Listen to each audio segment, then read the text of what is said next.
You found the Stealth Podcast. Tonight, we'll travel through dark and lonely stories. Where in the world are you watching from? What time is it there? Subscribe and leave your like to support us. Let's begin.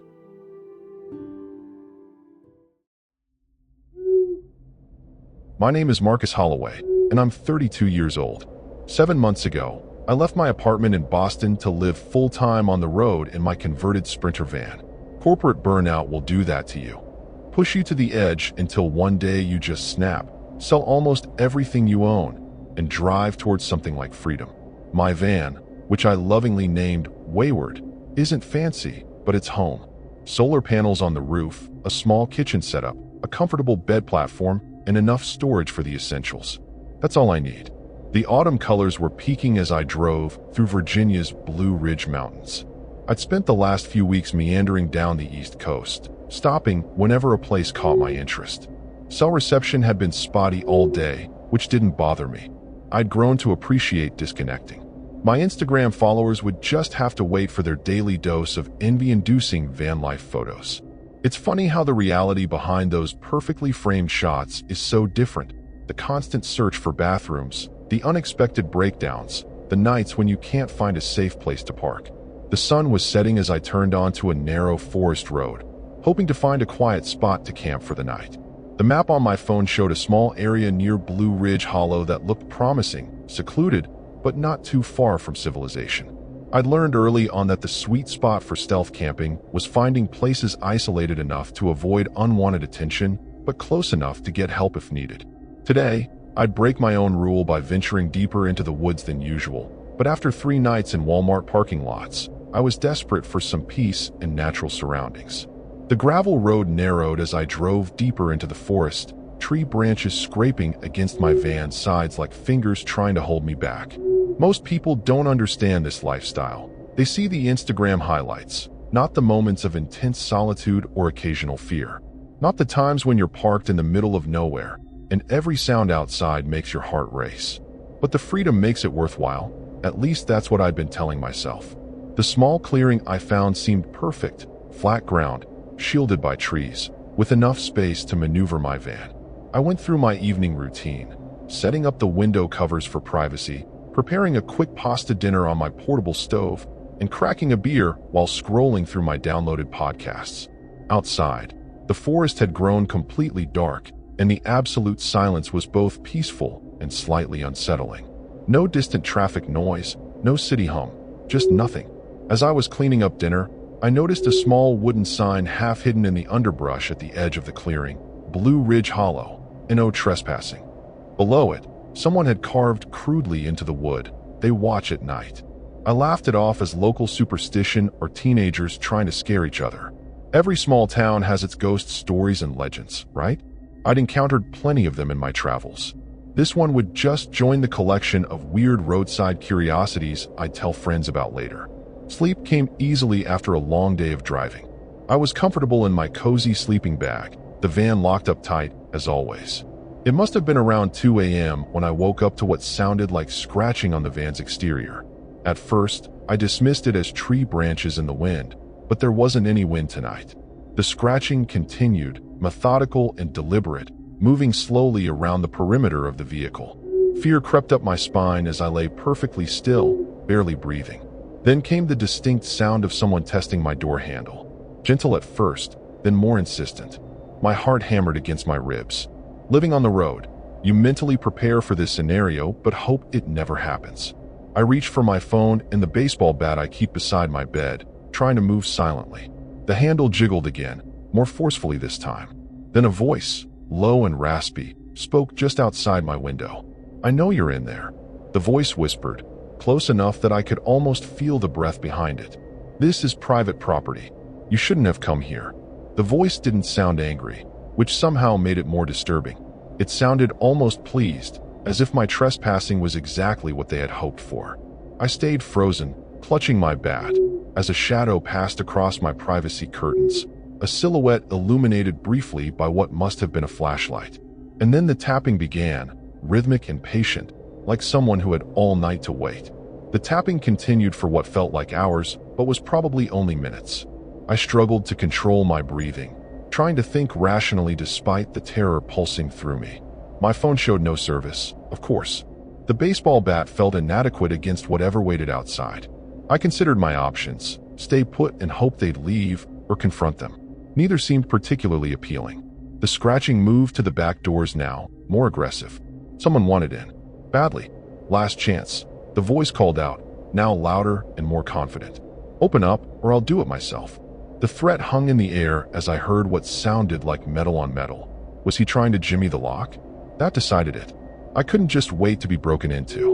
With shaking hands, I grabbed my bat and phone, positioning myself near the side door where I could swing if needed. I'm armed, I shouted, trying to sound more confident than I felt. And I've already called the police. A lie, but he wouldn't know that. A chuckle came from outside, low and unsettling. No, you haven't. No signal out here. Never is. The voice was right, and knowing that made my blood run cold. I heard what sounded like a crowbar working against the edge of my door. The van rocked slightly with each attempt. I was trapped in a metal box with someone determined to get in. My thoughts raced to the horror stories other Vanlifers had shared in hushed tones around campfires. The vulnerabilities of our lifestyle that we rarely post about. The first real jolt of fear hit when I saw the door handle move again, this time more purposefully. The lock mechanism was giving way. I raised my bat, preparing to strike the moment the door opened. But then, something unexpected happened. The man outside suddenly went quiet. The assault on my van door stopped abruptly. Instead, I heard what sounded like him taking several quick steps backward, away from the van. "What the hell?" he muttered, no longer whispering, genuine confusion in his voice. From my position, I could see through a tiny gap in my window covering. The man, tall, bearded, dressed in dark clothing, was staring at something in the woods. His flashlight beam darted nervously between the trees, illuminating nothing but fog and forest. "Who's there?" he called out, his earlier confidence evaporating. I remained completely still, watching this bizarre turn of events through my peephole. The man took another step back, his attention now fully diverted from my van to whatever he thought he saw in the darkness. That's when I noticed something deeply disturbing about the fog drifting between the trees. It moved wrong, not like fog should move. It seemed to have purpose, curling and flowing toward the man in tendrils, almost like fingers reaching out. I rubbed my eyes, convinced I was seeing things born from fear and adrenaline. But when I looked again, the fog had definitely thickened, surrounding the man while leaving the rest of the clearing relatively clear. And there was something else. Whispers, so faint I could barely hear them, coming from everywhere and nowhere. The man's demeanor changed entirely. His aggressive posture transformed into something primal and afraid. He dropped his crowbar and started backing away faster now. "No," he said, his voice breaking. "It's not. You're not supposed to be real." I couldn't see what he was seeing, but the terror in his voice was authentic. He suddenly turned to run, but the fog moved faster, coiling around his legs. I watched in horrified fascination as he stumbled, his flashlight spinning away into the darkness as he hit the ground. What happened next will haunt me forever. The man screamed, not a shout of anger or even a cry of fear, but a primal, gut-wrenching shriek of pure terror. The fog enveloped him completely, and within it, I could swear I saw shapes forming, elongated limbs, too many to count, and faces that seemed to emerge and submerge within the mist. The screaming stopped abruptly, replaced by a wet, gurgling sound. I ducked down, unable to watch anymore, my hand pressed against my mouth to stop myself from making any noise. When I finally gathered the courage to peek outside again minutes later, both the man and the strange fog were gone. The only evidence of what had happened was the abandoned crowbar gleaming in the moonlight and a dark smear on the ground that I refused to examine more closely. The forest had returned to its unnatural silence, as if nothing had happened. But something had happened, something I couldn't explain away. And now I had to decide. Try to leave immediately in the middle of the night, potentially drawing the attention of whatever was in these woods, or wait until daybreak and hope I'd be safer then. I chose to wait until first light, unable to shake the feeling that driving through those dark woods would be suicide. Sleep was impossible. I spent the remaining hours of darkness huddled in my driver's seat, keys in the ignition, bat across my lap. Every sound, every snap of a twig or rustle of leaves, sent my heart racing. The crowbar still lay where the man had dropped it, accusatory in the beam of my flashlight. Dawn couldn't come fast enough. As the first gray light filtered through the trees, I allowed myself to breathe. Maybe the events of the night had been exaggerated by fear and darkness. Maybe there was a rational explanation. But rational explanations don't account for what I found when I finally worked up the courage to step outside my van. The crowbar was there, yes, but the ground around it was wrong. The leaves and soil had been arranged into a perfect circle with the tool at its center. And the dark smear I'd noticed earlier, in the light of day, it was revealed to be a trail leading from the circle straight into the woods. Not blood, as I'd feared, but a black, viscous substance unlike anything I'd seen before. It glistened in the morning light, still wet hours after it had appeared. I should have left immediately. Every instinct screamed at me to get in my van and drive, not stopping until Blue Ridge Hollow was far behind me. But curiosity, that fatal human flaw, kept me there just long enough to follow the trail with my eyes to where it disappeared among the trees. That's when I noticed the carvings. They were everywhere, symbols etched into the bark of every tree surrounding the clearing, intricate patterns that seemed to pulse and shift when viewed from the corner of my eye. How had I missed them yesterday? They couldn't have been carved overnight, could they? They've been watching you, a voice said behind me, and I nearly jumped out of my skin. An old woman stood at the edge of the clearing, small, wiry, with silver hair pulled back in a tight bun. She wasn't threatening, but her sudden appearance was enough to set my nerves jangling again. "I'm Eleanor," she continued, studying me with sharp eyes. "I live down the mountain. Saw your van from my property this morning." She glanced at the circle on the ground, then at the trail of black substance. "They took him, didn't they? The man who came for you." My mouth went dry. "What do you mean, they?" I managed to ask, though part of me didn't want to hear the answer. Eleanor's face remained impassive as she stepped closer, careful to avoid the black trail. "The Hollow folk," she said simply, as if that explained everything. "They protect their own. You're lucky they decided you weren't a threat." She knelt down, examining the circle but not touching it. This man, though, they judged him differently. A chill ran down my spine. What are the Hollow folk?" I asked, even as I began backing toward my van. Eleanor stood up slowly, her eyes never leaving the circle. "This land has always had guardians," she said. "Long before settlers came. Long before this was Virginia. The native tribes knew to leave offerings before entering these woods. The early colonists learned the hard way. An entire settlement disappeared in 1702, just vanished overnight, leaving nothing but these same circles and black trails." She finally looked up at me. "Now most folks stay away, except fools and those who don't know better." The old woman pointed to my van. "You should leave now. They let you live once, but their mercy isn't endless.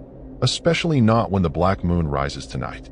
She must have seen the confusion on my face because she added, "Local name for the new moon. Darkest night of the month. When they're strongest." I nodded, already climbing into my driver's seat.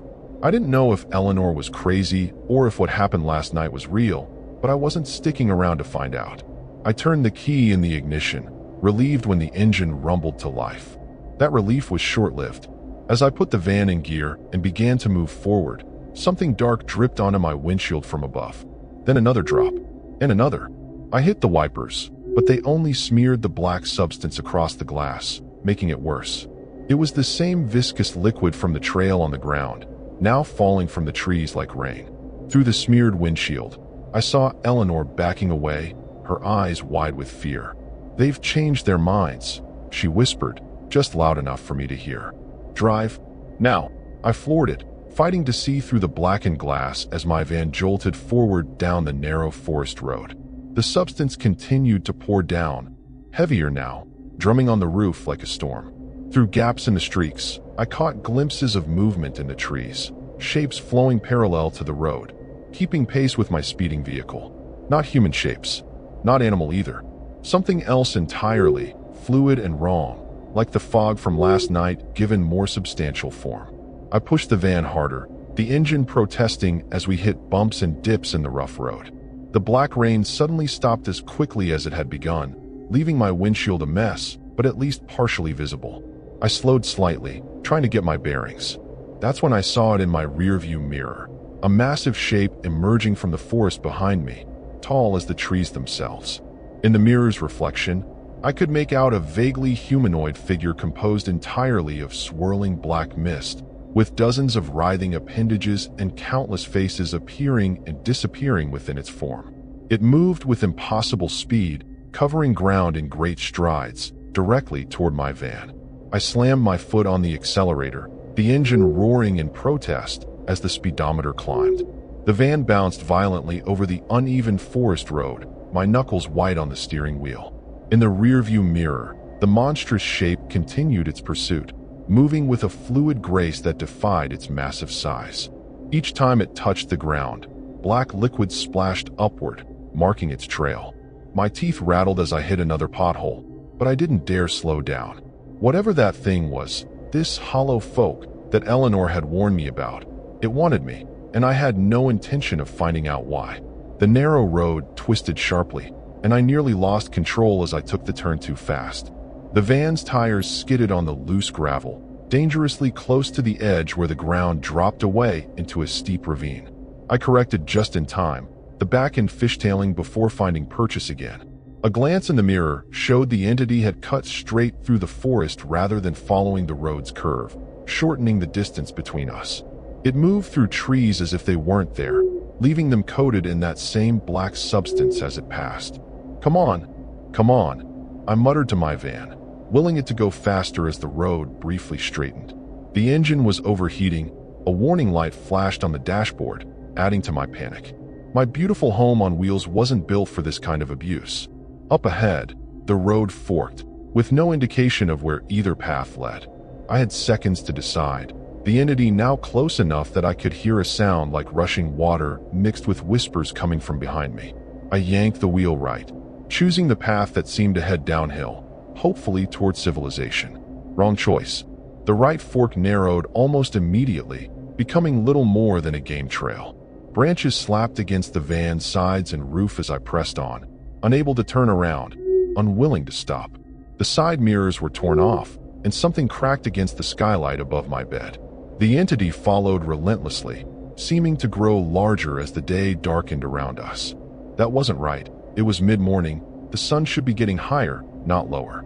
With growing horror, I realized the darkness was coming from the creature itself, as if it were consuming the light around it. Just as I thought the path couldn't get any narrower, it opened into another clearing, smaller than the first, and ending abruptly at the edge of a cliff. I slammed on the brakes, the van sliding on the damp earth before coming to a stop mere feet from the drop. Through the trees on either side, there was no path, no way forward except the 100-foot plunge before me. I was trapped. In the mirror, I watched the entity slow its approach, as if savoring the moment. It stretched upward, towering over the clearing, its many faces seemingly smiling within the churning darkness of its form. Frantically, I searched the van for anything that might help. My phone still showed no service. The baseball bat seemed laughably inadequate. My eyes fell on the camping stove and the small propane tanks I used for cooking. A desperate plan formed in my mind. Not a good one, but the only one I had. I grabbed a tank and my lighter, then took a deep breath and stepped out of the van to face whatever judgment the hollow folk had in store for me. The air temperature plummeted as I stood before the massive entity, which now blocked the entire path back the way I'd come. "What do you want?" I shouted up at it, surprised my voice didn't shake despite the terror coursing through me. The whispers within the entity grew louder, but I couldn't make out words, just a cacophony of voices speaking over each other in a language I didn't recognize. The black substance began to pool at my feet, crawling up my boots like it had a mind of its own. I took a step back, nearly at the cliff's edge now. The entity extended what looked like an arm, reaching for me with appendages that branched into dozens of smaller tendrils. That's when I struck. I hurled the propane tank directly into the center of the entity, followed immediately by my lit lighter. For a moment, nothing happened. The object simply disappeared into the swirling darkness. Then came a sound like air being sucked through a tight space, and the entity seemed to contract in on itself. The whispers rose to a deafening shriek just before the explosion ripped through the clearing. Fire erupted within the darkness, spreading through the entity like veins of lava. It writhed and contorted, its form destabilizing as the flames consumed it from within. I didn't wait to see what would happen next. I dashed back to my van, threw it into reverse, and backed up as close as I dared to the burning entity. It had fallen to the ground now, still massive but seemingly in pain, blocking most of the path, but leaving just enough room on one side that I might squeeze by. It was my only chance. I pulled forward, angling the van toward that narrow gap, scraping the passenger side against trees as I inched past the burning mass of the entity.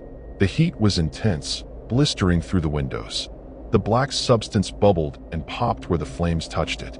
Just when I thought I might make it through, a burning tendril shot out from the entity, wrapping around my van's rear axle. The vehicle lurched to a stop, tires spinning uselessly. Through the side window, I watched in horror as more tendrils emerged from the main body, reaching for me despite the flames consuming them. They crashed against the glass, leaving burning streaks of black. The window began to crack under the assault. In seconds, they would break through. With no other option, I grabbed my emergency backpack, kicked open the driver's side door, and ran, abandoning my home, my possessions, everything, as the tendrils finally smashed through the windows behind me. I ran blindly through the forest, the sounds of my van being torn apart fading behind me.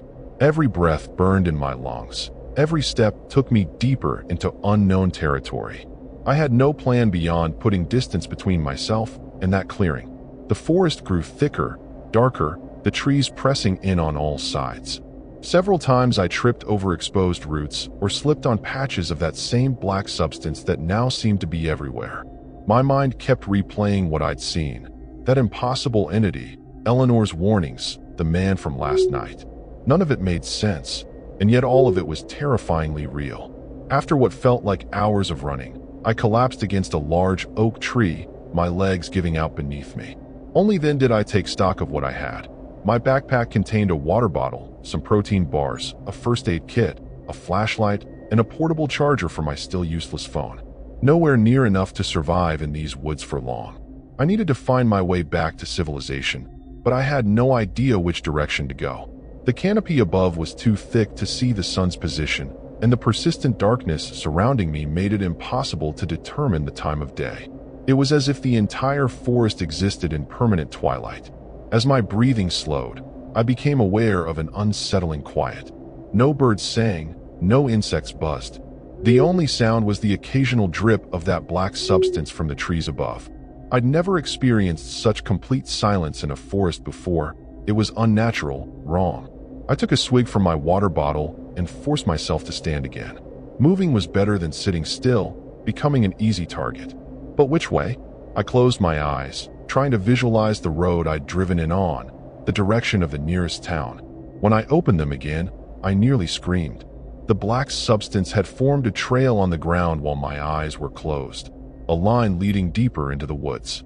Logic told me to go in the opposite direction of that trail. But as I turned to do just that, I found another black line had formed behind me, then another to my right and left. I was surrounded by these trails, all leading to different parts of the forest. A trap? A sick game? Or something else? With no better option, I chose the trail that seemed to head downhill, reasoning that it might eventually lead to a stream or river I could follow out of these cursed woods. The black substance stuck to my boots as I walked, making each step heavier than the last. The trail led me to a clearing unlike any I'd seen before. Stone monoliths, weathered by centuries of exposure, stood in a perfect circle. Each was carved with symbols similar to those I'd seen on the trees earlier, but more elaborate, more ancient. The black substance was thicker here, pooling around the base of each stone. In the center of the circle lay something that made my blood freeze, my van keys. The keys I was absolutely certain had been in my pocket when I fled. I patted my jacket, finding the pocket empty. Somehow, they had been taken from me and placed here, a lure to draw me in. I knew I should turn back, but exhaustion and desperation clouded my judgment. If this was a trap, I was too tired to outrun it anyway. I stepped into the circle, towards my keys, every instinct screaming in protest. As I crossed the threshold between two monoliths, the air temperature dropped dramatically. My breath came out in visible puffs despite it being early autumn. The whispers started again, all around me, unintelligible but clearly agitated. The black substance began to move, flowing toward the center of the circle, surrounding my keys but not quite touching them. "You shouldn't have come back," a familiar voice said, and I spun around to find Eleanor standing just outside the circle. But something was wrong. Her eyes were solid black now, reflecting no light. The same viscous substance dripped from the corners of her mouth as she spoke. "The hollow folk gave you a chance to leave. I gave you a warning, but you had to fight, had to destroy one of them." She shook her head, taking a step forward. "Now you'll become part of their collection, like all the others who disturbed this place." "What are you talking about?" I managed to ask, backing away from her, deeper into the circle of stones. "What collection?" Eleanor's face split into an unnatural grin, far too wide for a human mouth. "Look around you, Marcus Holloway," she said, gesturing to the monoliths.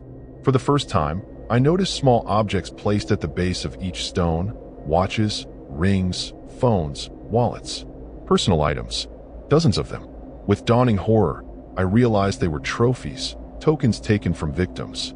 "Every item has a story," Eleanor continued, her voice distorting, deepening. "Every story feeds the hollow folk. Your van life journey makes for particularly good feeding." I lunged for my keys, determined to at least die trying to escape, but the moment my fingers touched the metal, the ground beneath me gave way, not collapsing, but transforming, the black substance parting like a liquid to reveal a pit that hadn't been there before. I fell, the keys still clutched in my hand, Eleanor's distorted laughter following me down. Instead of hitting bottom, I found myself suspended in darkness, unable to move, surrounded by that same black substance, but somehow still able to breathe within it. And I wasn't alone. Faces pressed against mine from all sides, human faces frozen in expressions of terror. The man from last night was there, his eyes wide and mouth open in a silent scream. But there were others, too. Dozens, perhaps hundreds of people trapped in this lightless prison. Men and women of different ages and races, their bodies suspended in the viscous black just as mine was. Some appeared to have been here for a very long time, their features beginning to blend with the darkness itself. With sickening clarity, I understood what Eleanor had meant by a collection. These were all trespassers who had disturbed Blue Ridge Hollow over the years, perhaps over centuries. The whispers returned, louder now, coming from the darkness itself. I still couldn't understand the words, but their meaning became clear as images flashed through my mind. The hollow folk were ancient, predating human settlement. They fed on fear, on stories, on the experiences of those they captured. They didn't kill their victims quickly. They preserved them, keeping them conscious, extracting every memory, every emotion, sustaining themselves on human experience. And now I was joining this living library of terror, my own story becoming food for these entities. I tried to scream, but the black substance filled my mouth, tasting of earth and copper and something older than both. I couldn't move, couldn't fight. All I could do was think, remember, feel, exactly what they wanted from me. My entire life played out before me as they extracted it. My childhood, my decision to quit my job for Vanlife, every moment that had led me to Blue Ridge Hollow. And as they fed on these memories, I felt myself becoming less, parts of me dissolving into the darkness, becoming one with it. My last coherent thought was a warning that would never be heard. Stay away from Blue Ridge Hollow. Don't be fooled by its beauty or the perfect camping spots it offers. The Instagram-worthy views aren't worth the price. Because in these ancient woods, the hollow folk are always watching, always waiting for the next van lifer to wander into their territory, looking for that perfect spot to spend the night. And if you ignore the signs, if you trespass where you shouldn't, you might find yourself becoming part of their eternal collection. Your experiences feeding entities that have hungered for centuries, your consciousness preserved forever in a lightless prison beneath the Virginia soil. That's where I am now, where I will always be. Another trophy in their collection, another story to feed on. And sometimes, when new victims arrive, they let us reach out, let us try to warn them before dragging them down to join us. So if you're ever driving through the Blue Ridge Mountains and find a perfect, secluded clearing to park your van for the night, and you see strange symbols carved into the trees or notice an unnatural silence in the woods, drive away. Keep going until you're far from Blue Ridge Hollow, because we're all still here, trapped in the darkness, and the hollow folk are always hungry for new stories.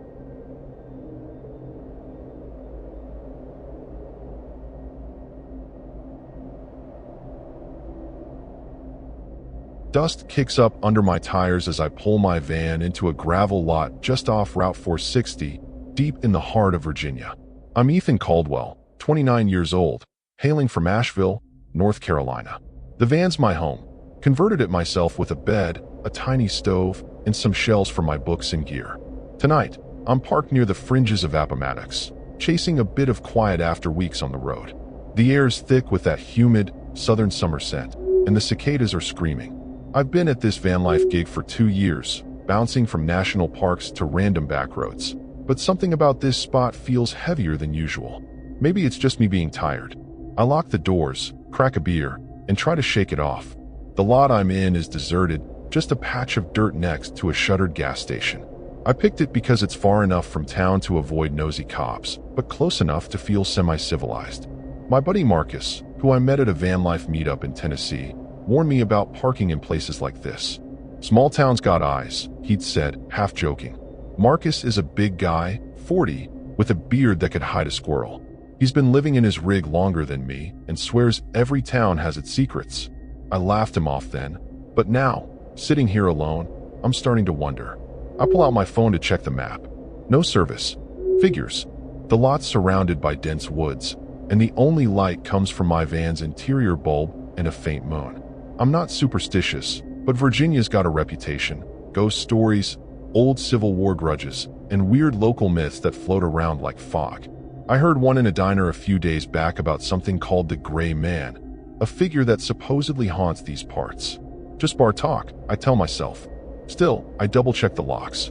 The van's my sanctuary, but it's not fancy. I've got a mattress in the back, a cooler for food, and a guitar I barely play. It's cozy, though, with string lights I rigged up for vibe. I'm used to solitude, but tonight, the quiet feels oppressive, like it's pressing against the windows. I sip my beer and scroll through some old photos, me and my ex, Lauren, at a beach in Florida. She hated the Vanlife idea, called it running away. Maybe she was right, but I'm not dwelling on that now. I decide to step outside for some air. The gravel crunches under my boots, and the woods loom darker than I expected. I'm not a jumpy guy, but I keep my flashlight handy. The horror of being out here alone isn't monsters. It's the unpredictability of people. You never know who's watching. I scan the tree line, half expecting to see something. Nothing. Just the cicadas and my own heartbeat. I laugh at myself. Get a grip, Ethan, I mutter, heading back inside. Back in the van, I pull out my journal to jot down the day's drive. I'm big on routine. It keeps me grounded. But as I write, I can't shake the feeling that I'm not as alone as I think. It's not a sound or a shadow, just a gut thing. I've parked in sketchy spots before, but this is different. Maybe it's the stories getting to me. The Gray Man, they said, shows up when you're somewhere you shouldn't be.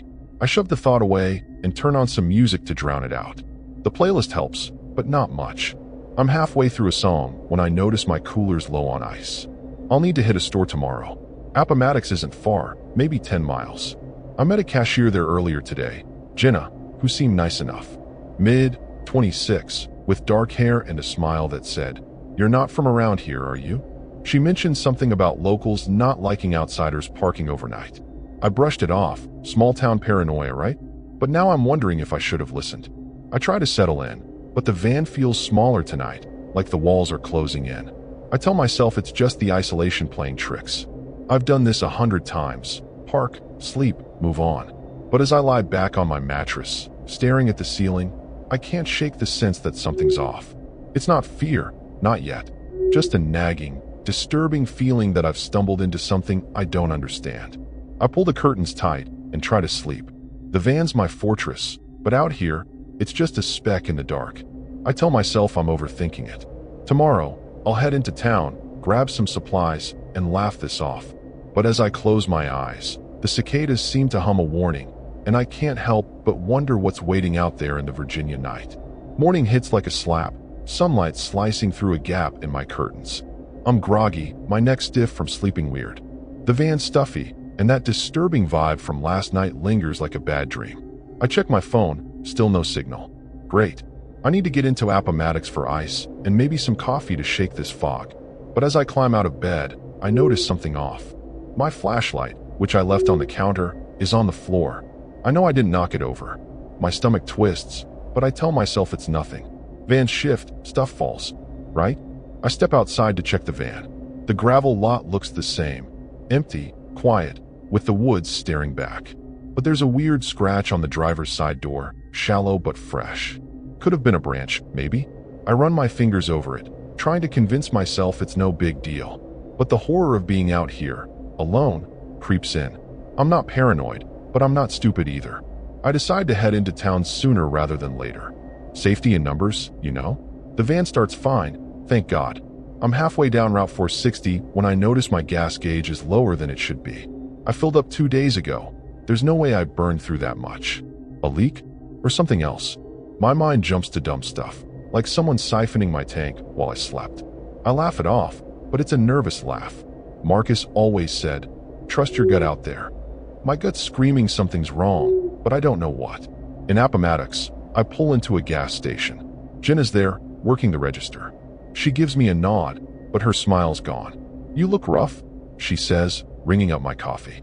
I mention parking out by the old station, and her face tightens. "Folks around here don't take kindly to strangers camping out," she warns. She's not joking. I ask if she's heard of the gray man. Her eyes flick to the door, like she's checking for eavesdroppers. "Don't talk about that," she mutters. Back at the van, I'm loading ice into the cooler when a pickup truck rolls up, slow and deliberate. 2 guys inside, maybe 30s, staring like I stole their dog. One's got a buzz cut and a tattoo snaking up his neck. They don't say anything, just watch. I nod, trying to play it cool, but my skin's crawling. The truck peels out, leaving dust in my face. It's not outright scary, but it's disturbing enough to make me rethink my plans. Maybe I should move on tonight. I drive back to the lot to grab my stuff and decide my next move. The scratch on the van bugs me more now, like a splinter I can't ignore. I'm no mechanic, but I check under the hood anyway. Everything looks fine, but I'm no expert. I'm starting to feel like I'm in over my head. I text Marcus, forgetting I've got no signal. The message sits there, undelivered. I curse under my breath. Why didn't I just park at a campground like a normal person? Sitting in the driver's seat, I weigh my options. Stay here another night and risk whatever's got me spooked, or hit the road and find a new spot. The sun's dipping low, and I don't love the idea of driving these back roads in the dark. Virginia's got a way of making you feel watched, especially out here. I decide to stay, but promise myself I'll leave at first light. It's a compromise, but it feels like a mistake even as I make it. As night falls, I lock the van and try to relax. I'm eating a sandwich when I hear a low rumble, like an engine idling nearby. I freeze, straining to listen. It's faint, but it's there. I peek through the curtains, but the lot's too dark to see anything. My heart's thudding now. I tell myself it's just a car passing by, but the sound doesn't fade. It's steady, deliberate, like someone's out there, waiting. The horror of it hits me. This isn't random. I grab my flashlight and grip it like a weapon. The rumbling stops, and the silence is worse. I'm not imagining this. Something's happening, and I'm stuck in the middle of it. I think about Jenna's warning, the guys in the truck, that damn scratch. My van's my home, but right now, it feels like a trap. I sit there, barely breathing, waiting for whatever comes next, knowing I've already made too many bad calls. The silence after that engine's rumble is deafening, like the world's holding its breath. I'm crouched in the van, flashlight clutched tight, heart slamming against my ribs. The darkness outside feels alive, pressing against the windows. I don't dare move the curtains again. Whatever's out there, I don't want it knowing I'm awake. The horror of this moment is real now. No more brushing it off as nerves. I'm in trouble, and I can feel it in my bones. My van, my little fortress, feels like a cardboard box against whatever's stalking this lot. I force myself to breathe, slow and quiet. My mind races, piecing together the day, the scratch, the gas, Jenna's warning, those guys in the truck. It's not random. Someone's messing with me, and it's not just small-town hazing. I think about the gray man myth again. Locals said it's not a ghost, not exactly. More like a warning, a figure tied to people who cross the wrong lines out here. I'm no believer, but the thought's disturbing enough to make my skin crawl. Then I hear it, a sharp, deliberate tap on the van's rear door. My blood freezes. It's not a branch, not an animal. It's intentional, like someone's testing me. I grip the flashlight tighter, my knuckles white. Another tap, then a scrape, slow and grating, like metal dragging across metal. My mind screams to do something, but I'm paralyzed. The terror is real now, sinking into my gut like a knife. I'm alone, miles from help, with no signal and no clue what's out there. I crawl to the driver's seat, keeping low. My hands shake as I fumble for the keys in my pocket. Starting the van might draw attention, but staying here's worse. I glance at the side mirror, nothing but black. Then, for a split second, I catch a flicker of movement, something pale near the tree line. My heart lurches. It's not clear enough to be sure, but it's enough to make every hair on my neck stand up. This isn't just scary, it's wrong, like I've stumbled into something I was never meant to see. I jam the key into the ignition, but before I can turn it, headlights flare behind me, blinding in the rearview mirror. A vehicle's there, maybe 20 feet back, just sitting. No movement, no sound, just those lights burning into my van. I'm pinned, exposed. My mind scrambles for options: drive, hide, fight, but none feel right. The horror of being watched like this, like prey, is suffocating. I don't know if it's those guys from earlier or something worse, but I know I'm not imagining it. The headlights flick off, plunging the lot back into darkness. My eyes strain, adjusting, but I can't see a damn thing. Then, a low chuckle cuts through the quiet, close enough to make my stomach drop. It's human, but it's wrong, cold, mocking, like whoever's out there knows I'm trapped. I lock the doors again, even though I know it's pointless. My van's no match for someone determined. The terror is clawing at me now, and I'm starting to think I've made a deadly mistake staying here. I slide back to the bed, grabbing a tire iron from under the mattress. It's not much, but it's better than nothing. My phone's still useless, and I curse myself for not leaving earlier. I think about Marcus, how he'd probably have a plan. He once told me about a night in Georgia when locals ran him off for parking on their land. People don't like what they don't control, he'd said. This feels like that, but darker, more disturbing, like it's not just about territory. Another sound, footsteps, heavy and slow, circling the van. My breath catches. They're not hiding anymore. I clutch the tire iron, sweat dripping down my back. The footsteps stop near the side door, and I hear a faint whisper, too low to make out words. It's not one voice, it's two, maybe more. My mind flashes to stories of cults out here, old Virginia legends about groups that guard their secrets with blood. The horror of it hits me. I'm not just in danger. I'm in their world now. The whispering stops, and for a moment, there's nothing. I'm about to peek out when something slams against the van, hard enough to rock it on its shocks. I stifle a yell, dropping the flashlight. The impact's followed by laughter, low and cruel, fading into the night. My heart's pounding so loud I can barely think. Whatever's happening, it's not a prank. It's a hunt, and I'm the target. I need to move, but I'm frozen, knowing the second I do, everything's going to get a whole lot worse. The van shakes again, another hit, this time against the side door. My heart's in my throat, tire iron slippery in my sweaty grip. I can't stay here. Whoever's out there, those voices, that laughter, they're not playing. The horror of being trapped in my own home, my van, is suffocating. I scramble to the driver's seat, keys shaking in my hand. The engine roars to life, and I slam the gas, gravel spitting under the tires. Headlights off, I tear out of the lot, praying I don't crash into whatever's waiting in the dark. Route 460 is a blur, trees whipping past as I push the van to its limit. My eyes dart to the rearview mirror, nothing but black. No headlights, no pursuit. Yet, the terror's still there, clawing at my chest. I don't know where I'm going, just away. The gas gauge is dangerously low, mocking me. I curse myself for not filling up earlier. My mind's racing. Those guys in the truck, Jenna's warning, the gray man, was that pale figure real? I don't know, but it's all too disturbing to ignore. A mile down the road, my headlights catch something, a glint of metal blocking the pavement. I slam the brakes, skidding to a stop. It's a chain, stretched across the road, padlocked to posts on either side. My stomach drops. This isn't random. Someone planned this. I glance behind me, half expecting those headlights again. Nothing.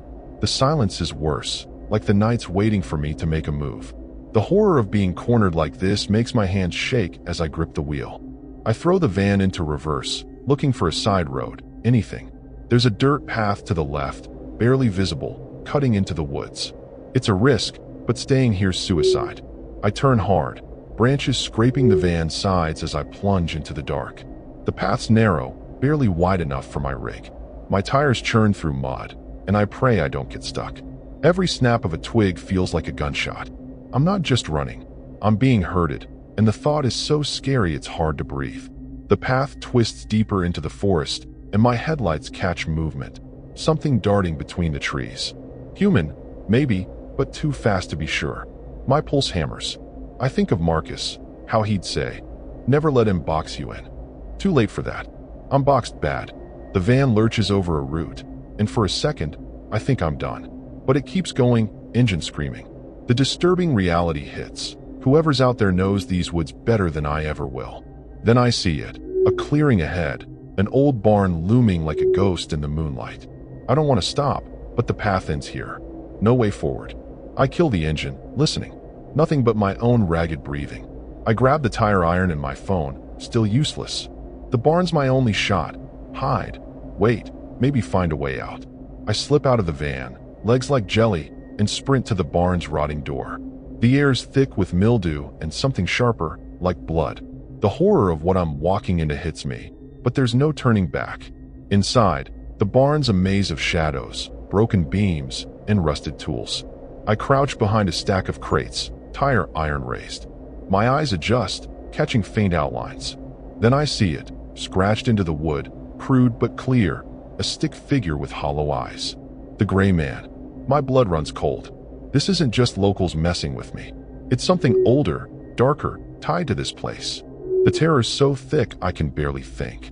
I hear an engine now, distant but closing. They're coming. I move deeper into the barn, stepping over something soft, cloth, maybe, or worse. I don't look. My foot catches on a loose board, and I stumble, biting back a curse. The engine's louder now, tires crunching outside. Doors slam. Voices, low and urgent. At least 3. I'm not fighting my way out of this. I find a ladder to a loft and climb, praying it holds. Up top, I huddle behind moldy hay bales, trying not to gag. The scary truth is I'm out of moves, and they know it. The barn door creaks open below. Footsteps, slow and deliberate, echo in the dark. A flashlight beam cuts through the gloom, sweeping the floor. "He's here," one voice says, calm like he's ordering coffee. Another laughs, that same cruel chuckle from the lot. My heart's pounding so loud I'm sure they'll hear it. I grip the tire iron, knowing it's useless against whatever's coming. The horror of this moment is absolute. I'm not just running for my life. I'm running from something I don't understand. The flashlight beam swings closer, grazing the edge of the loft. I hold my breath, every muscle screaming to stay still. The voices below are clearer now. 3 men, maybe more, talking like this is routine. "Check the corners," one says, his tone flat, practiced. The horror of their calm is worse than any scream. I'm not just a trespasser to them. I'm prey, caught in some twisted game tied to this place, to that gray man carving. My mind scrambles for a way out, but there's nothing. I'm trapped, and I know it. I shift slightly, and the hay bale rustles. The beam snaps up, locking on the loft. Up there, a voice growls. My heart stops. I've screwed up bad. Footsteps thud toward the ladder, and I'm out of time.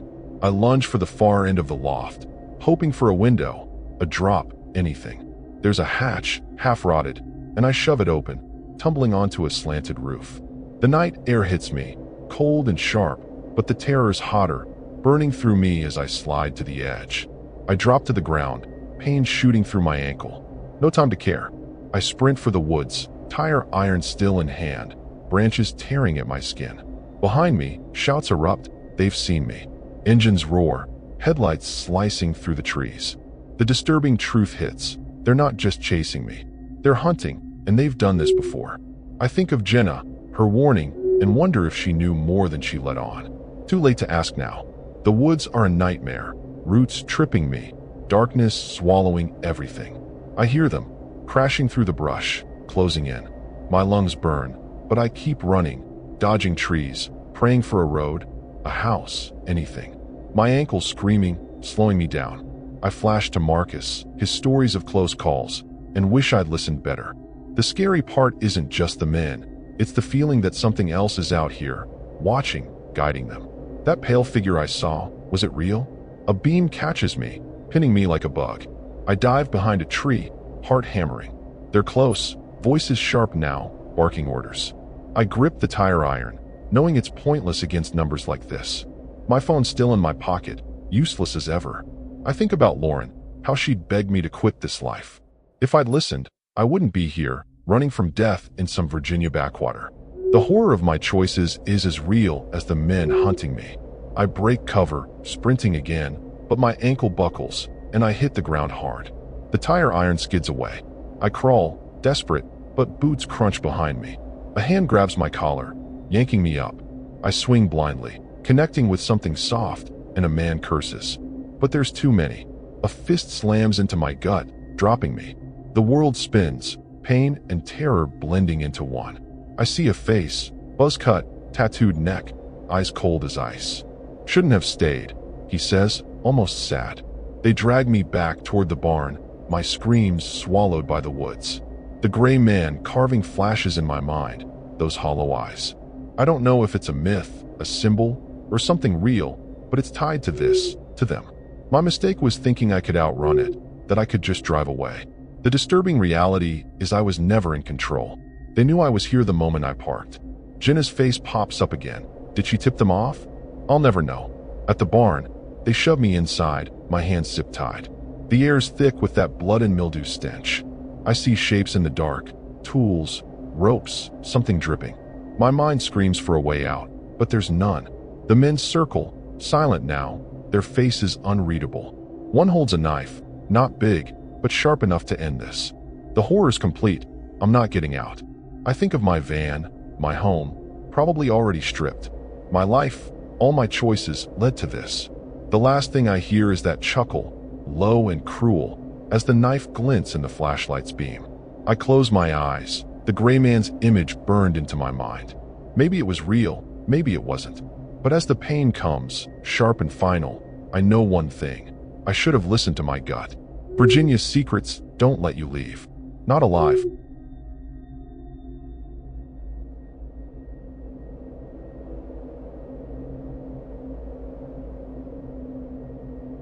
My name is Tessa Blackwood, and I'm 29 years old.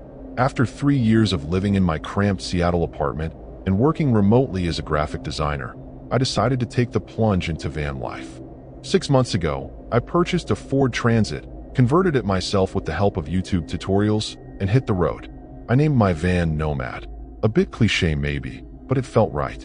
The freedom of having my home wherever I parked was intoxicating, even with the challenges that came along with it. I'd been making my way across the country, documenting my journey on my modest but growing social media channels.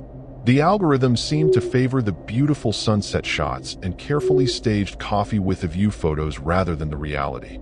The constant search for showers, the anxiety of finding safe overnight parking, the occasional loneliness that hits when you're parked somewhere remote with only your thoughts for company. Nobody wants to see those parts, though. They want the dream, not the reality. The Blue Ridge Mountains of Virginia weren't originally on my itinerary, but another van lifer I'd met at a campground in Tennessee had raved about the gorgeous views and secluded spots. Perfect for content creation, she'd said with a wink. So I adjusted my route and headed east, arriving as autumn was painting the mountains in vibrant reds and golds. I'd been on the road for 3 days straight, mostly staying in campgrounds or Walmart parking lots, and I was desperate for something more scenic and private. When I pulled into the small town of Mitchell's Creek on the edge of the Blue Ridge, I decided to stop for supplies and local intel. The general store was exactly what you'd expect. Worn wooden floors, dusty shelves, and a counter manned by an older gentleman with weathered skin and suspicious eyes. He watched me as I gathered my items: bottled water, granola bars, a local map. "Just passing through?" he asked as he rang me up, his voice gravelly with age or cigarettes or both. "Sort of," I replied, trying to be friendly. "I'm looking for a quiet place to park my van for a few days. Somewhere with a good view for photos." I showed him my phone with some recent Instagram posts to explain what I meant. He studied them without comment, then looked out the store window at my van. "This area ain't really set up for that lifestyle," he said finally. "Most land is private or protected. Rangers don't take kindly to unauthorized camping." He paused, seeming to consider something. "Though there's Blackwater Road, leads up to some old logging areas. Not many folks go there these days." I thanked him for the tip, paid for my supplies, and headed back to my van. As I was loading my bags, a woman approached. maybe in her 40s, with dark hair streaked with gray and intense eyes that seemed to be assessing me. "Couldn't help overhearing," she said without introduction. "You're looking for a place to park that rig?" When I nodded, she continued, "Don't go to Blackwater Road. Jack in there doesn't know what he's talking about. That area's not safe." Her warning triggered a mix of concern and curiosity. "Not safe how?" I asked, closing my van's side door. The woman, who introduced herself as Meredith, glanced around before lowering her voice. "There have been disappearances up there over the years. Mostly outsiders, people passing through. Official story is they got lost in the woods or had accidents, but locals know better." She tapped my van's side. "These things are targets. Easy to break into, easy to make someone disappear from." I'd heard similar warnings in other small towns. Locals trying to scare away Vanlifers they saw as nuisances. Still, something in Meredith's expression gave me pause. She seemed genuinely concerned, not territorial. "There's a campground about 20 miles south," she offered. "It's got the views you want, and it's safe." I thanked her for the advice, though I wasn't sure if I'd take it. The campground would be crowded, and I'd come here specifically for solitude and unique content. As I climbed into my driver's seat, Meredith added one last comment. "If you do go up Blackwater Way, watch for the ribbons. Red means stay away. Always." I drove away from Mitchell's Creek with Meredith's warning echoing in my mind. But the allure of finding that perfect, untouched spot for my photos was strong. After a brief internal debate, I turned onto the road that would lead me to Blackwater. The way grew narrower and more winding as I climbed higher into the mountains. The fall colors were spectacular, exactly what I'd hoped for. As the sun began its descent, casting long shadows through the trees, I spotted a small turnoff that led to what appeared to be an abandoned logging road, overgrown but still passable in my van. The clearing I found at the end of that road seemed perfect, flat enough for comfortable sleeping, surrounded by trees blazing with autumn colors, with a small break in the foliage offering a stunning view of the valley below. This would make for amazing sunrise photos. I parked, went through my evening routine of setting up my space, and cooked a simple dinner on my portable stove. As darkness fell, I noticed how quiet it was. No distant traffic, no human sounds at all, just the occasional rustle of leaves in the gentle breeze. I took a few night shots of my van under the stars before retreating inside, locking the doors as I always did. My last thought before drifting off to sleep was that I'd struck gold with this spot. By this time tomorrow, these photos would be all over my feed. I woke sometime after midnight to the sound of something scratching against my van's exterior. Still groggy with sleep, I initially thought it was just branches moved by the wind. But there was no wind tonight. The scratching continued, methodical, moving slowly from the back of the van toward the side door. My heart began to pound as I remembered Meredith's warning. I reached for my phone, no signal, of course, and then for the baseball bat I kept under my bed for protection. The scratching stopped just outside my door, replaced by silence more terrifying than the noise. Then came 3 distinct knocks, as if someone was politely requesting entry. The knocking came again, more insistent this time. I clutched my bat tighter, frozen in indecision. The smart move would be to stay quiet, pretend no one was home. But curiosity, that fatal human flaw, got the better of me. "Who's there?" I called out, trying to keep my voice steady. No answer, just more knocking, now in an odd rhythm that didn't sound quite human. I crept closer to the door, pressing my ear against it. From the other side came what sounded like whispering, multiple voices speaking too softly to make out the words. I backed away from the door, weighing my options. If this was a person with bad intentions, I was in trouble. Isolated, no cell service, no one knowing my location. If I started the engine and tried to leave, would they move? Or would I risk running them over? The knocking stopped suddenly, replaced by a slow dragging sound circling the van. Then came a scraping against my back windows, deliberate, like someone drawing their fingernails across the glass. "I'm armed," I shouted, hoping to scare off whoever was out there. "And I've already called for help." A lie, but they wouldn't know that. A low chuckle responded to my bluff, a sound that raised the hair on my arms. It wasn't right somehow, that laugh. It contained too many voices blended together. I inched toward my driver's seat, keeping my bat ready. If I could just start the van and get out of here. The dragging sound moved to my driver's side window now. I steeled myself and looked out, expecting to see a person. Instead, I saw nothing, just darkness. But as my eyes adjusted, I realized there was something wrong with that darkness. It seemed to shift and move, as if the night itself was alive outside my window. That's when I noticed the ribbons, faded strips of red fabric tied to the trees surrounding my clearing. They hadn't been visible in the daylight, or maybe I hadn't been looking for them. Meredith's warning echoed in my mind. Red means stay away. Always. The ribbons moved in a non-existent breeze, all seeming to point inward toward my van. With growing dread, I realized I'd parked in the center of what appeared to be a carefully marked boundary. A boundary I'd unwittingly crossed. Making a split-second decision, I lunged for the driver's seat, shoved the key in the ignition, and turned it. The engine coughed, but didn't catch. I tried again with the same result. A third attempt yielded nothing but a clicking sound. The battery was fine, but something else was wrong. Panic bubbled up as I realized I was trapped here, at least until morning. Outside, the whispering grew louder, more excited. I couldn't understand the words, but the tone was unmistakable. Anticipation. They, whatever they were, knew I couldn't leave. I retreated to the back of my van, away from the windows, clutching my useless phone and bat. The scratching resumed, now coming from all sides at once, as if multiple things were surrounding my vehicle. The metal walls of my van, once my security, now felt thin and vulnerable. I wrapped myself in a blanket, trying to think rationally. Morning would come eventually. Whatever was happening, I just needed to survive the night. But the whispering outside was getting into my head, almost seeming to form words now. Trespasser. Witness. Join us. Just when I thought the situation couldn't get more terrifying, my van's interior lights flickered. Once, twice, then went out completely. The battery power was draining, but how? I always disconnected everything before sleeping. In the sudden darkness, I fumbled for my flashlight. Its beam seemed weak, barely penetrating the gloom. Outside, the whispering stopped, replaced by an expectant silence. Then came a new sound, a wet, sliding noise on my roof, like something heavy and viscous moving across the metal. A drop of liquid hit my cheek, cold and thick.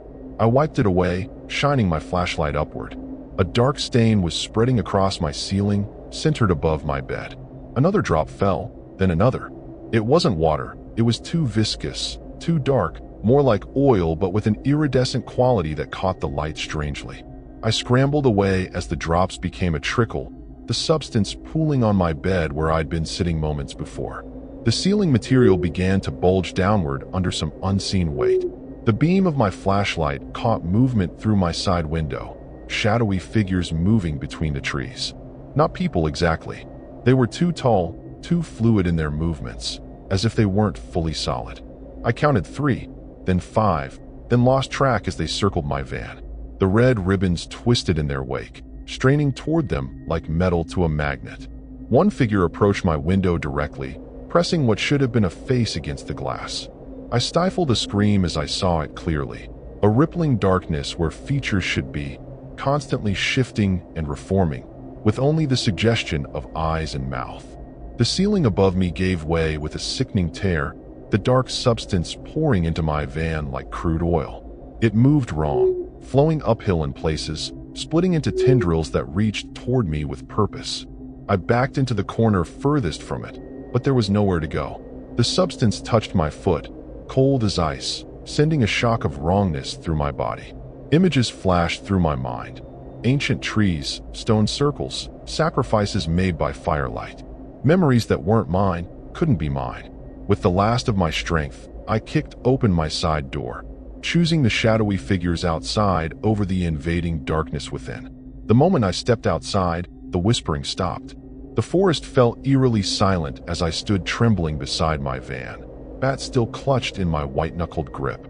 The dark figures I'd seen through the window were gone, or at least no longer visible. The clearing looked normal under the starlight, except for those red ribbons still fluttering on the trees.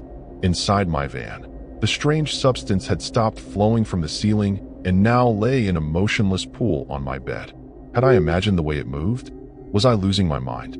I took a tentative step toward the tree-line, wondering if I could make it to the road on foot. I wouldn't go that way if I were you. A voice called from the darkness. I spun around, raising my bat defensively. A figure emerged from the opposite side of the clearing, human this time, an older man with a weathered face and a lantern in his hand. He wore the uniform of a park ranger, though something about it seemed outdated, the style at least a decade old. "Name's Carson," he said, keeping his distance as if aware of my fear. "I patrol these parts. You shouldn't be here, miss. This area is restricted." Relief flooded through me at the sight of another person, an authority figure, no less. "Something attacked my van," I blurted out, gesturing wildly behind me. There was this black stuff coming through the ceiling, and I don't know what I saw. Carson's expression remained neutral as he approached slowly, holding his lantern higher to illuminate my van. He peered inside through the open door, then turned to me with a frown. "I don't see anything unusual," he said. "Just looks like you had a roof leak. Probably tree sap. These old pines drip something fierce." I stared at him in disbelief, then looked back into my van. He was right. In the light of his lantern, what had seemed like a supernatural ooze now looked like ordinary tree sap. Dark and sticky, yes, but normal. Had fear transformed it into something else in my mind? But the whispering, I insisted. And those shadow things moving in the trees. And these ribbons. I pointed to the nearest tree, only to find the red ribbon I'd seen earlier was gone. All of them were gone. The trees stood bare in the lantern light. Carson's expression softened with what looked like pity. "Look, it gets to people up here sometimes. The isolation, the dark. Your mind starts playing tricks." He gestured toward my van. "Your engine giving you trouble?" When I nodded, he continued, "I can take a look in the morning. For now, why don't you come with me to my station? It's not far, and you'll be safer there until daylight." Every instinct told me to accept his offer, to get away from this clearing and whatever had happened here. But something in his phrasing caught my attention. Safer? Why would I need to be safer if everything I'd experienced was just in my head? "How did you know I was here?" I asked suddenly, taking a step back. "This place is miles from anywhere." Carson blinked, momentarily thrown by the question. "Routine patrol," he said after a beat too long. "I check these old logging roads every few nights. Folks like you are always trying to camp where they shouldn't." His explanation made sense, but something felt off. His uniform, for one thing. Now that I looked closer, it wasn't just outdated. It was worn in a way that suggested years of use. The patches faded, the fabric threadbare in places. "What's with the red ribbons?" I pressed, watching his reaction carefully. "The woman in town, Meredith, she warned me about them." Something flickered across Carson's face. Surprise, quickly masked. "Don't know any Meredith," he said, his casual tone now sounding forced. "And there aren't any ribbons here. You're tired, miss. Seeing things." He extended his hand toward me. "Come on now, let me help you."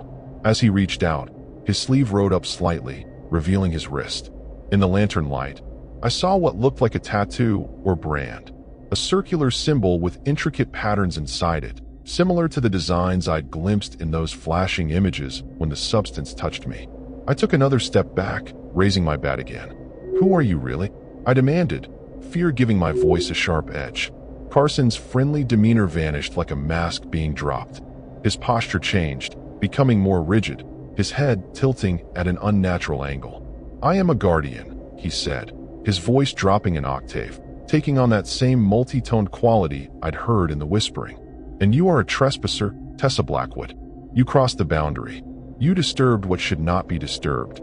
As he spoke, the clearing began to change around us.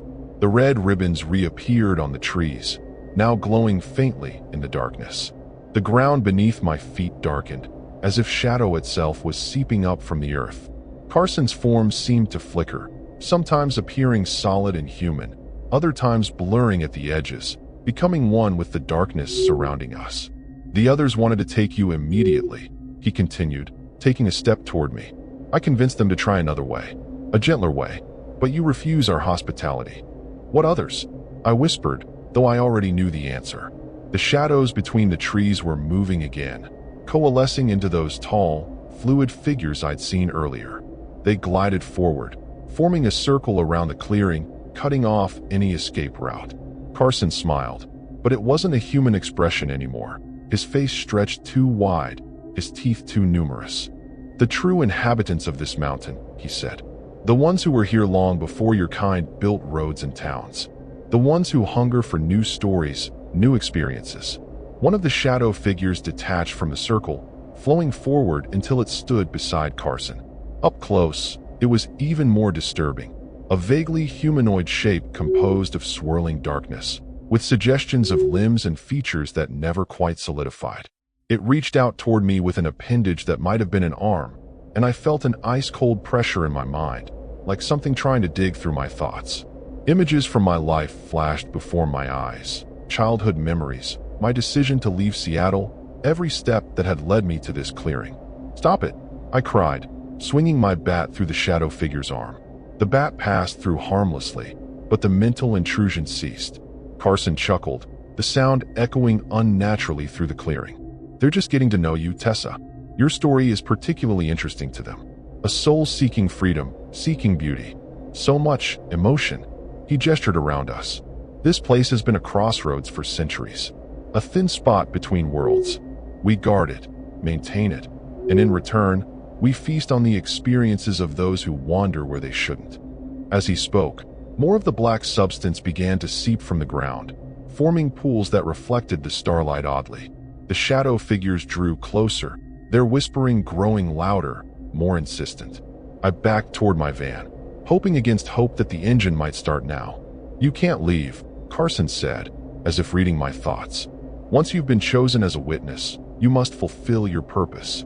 The word witness triggered another flash of those foreign memories, people throughout history, in this same clearing, facing these same entities. Some fought, some ran. None escaped. Witness to what? I asked, playing for time as I tried to formulate a plan. Carson's smile widened impossibly further. "To the gathering, of course. It happens only once every 53 years, when the stars align correctly. You arrived just in time, Tessa Blackwood. Tonight, the Ancient Ones return to this world, and you will be here to see it, to experience it, to record it in your very soul." As if on cue, the shadow figures began to move in a slow, ritual circle, their forms rippling and changing. The black substance on the ground rose in tendrils, weaving between them like partners in a macabre dance. With growing horror, I realized this had been their plan all along.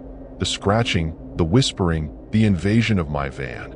It had all been designed to drive me outside, into their circle, and I had walked right into their trap. Above us, the stars seemed to shift, patterns emerging that shouldn't be possible.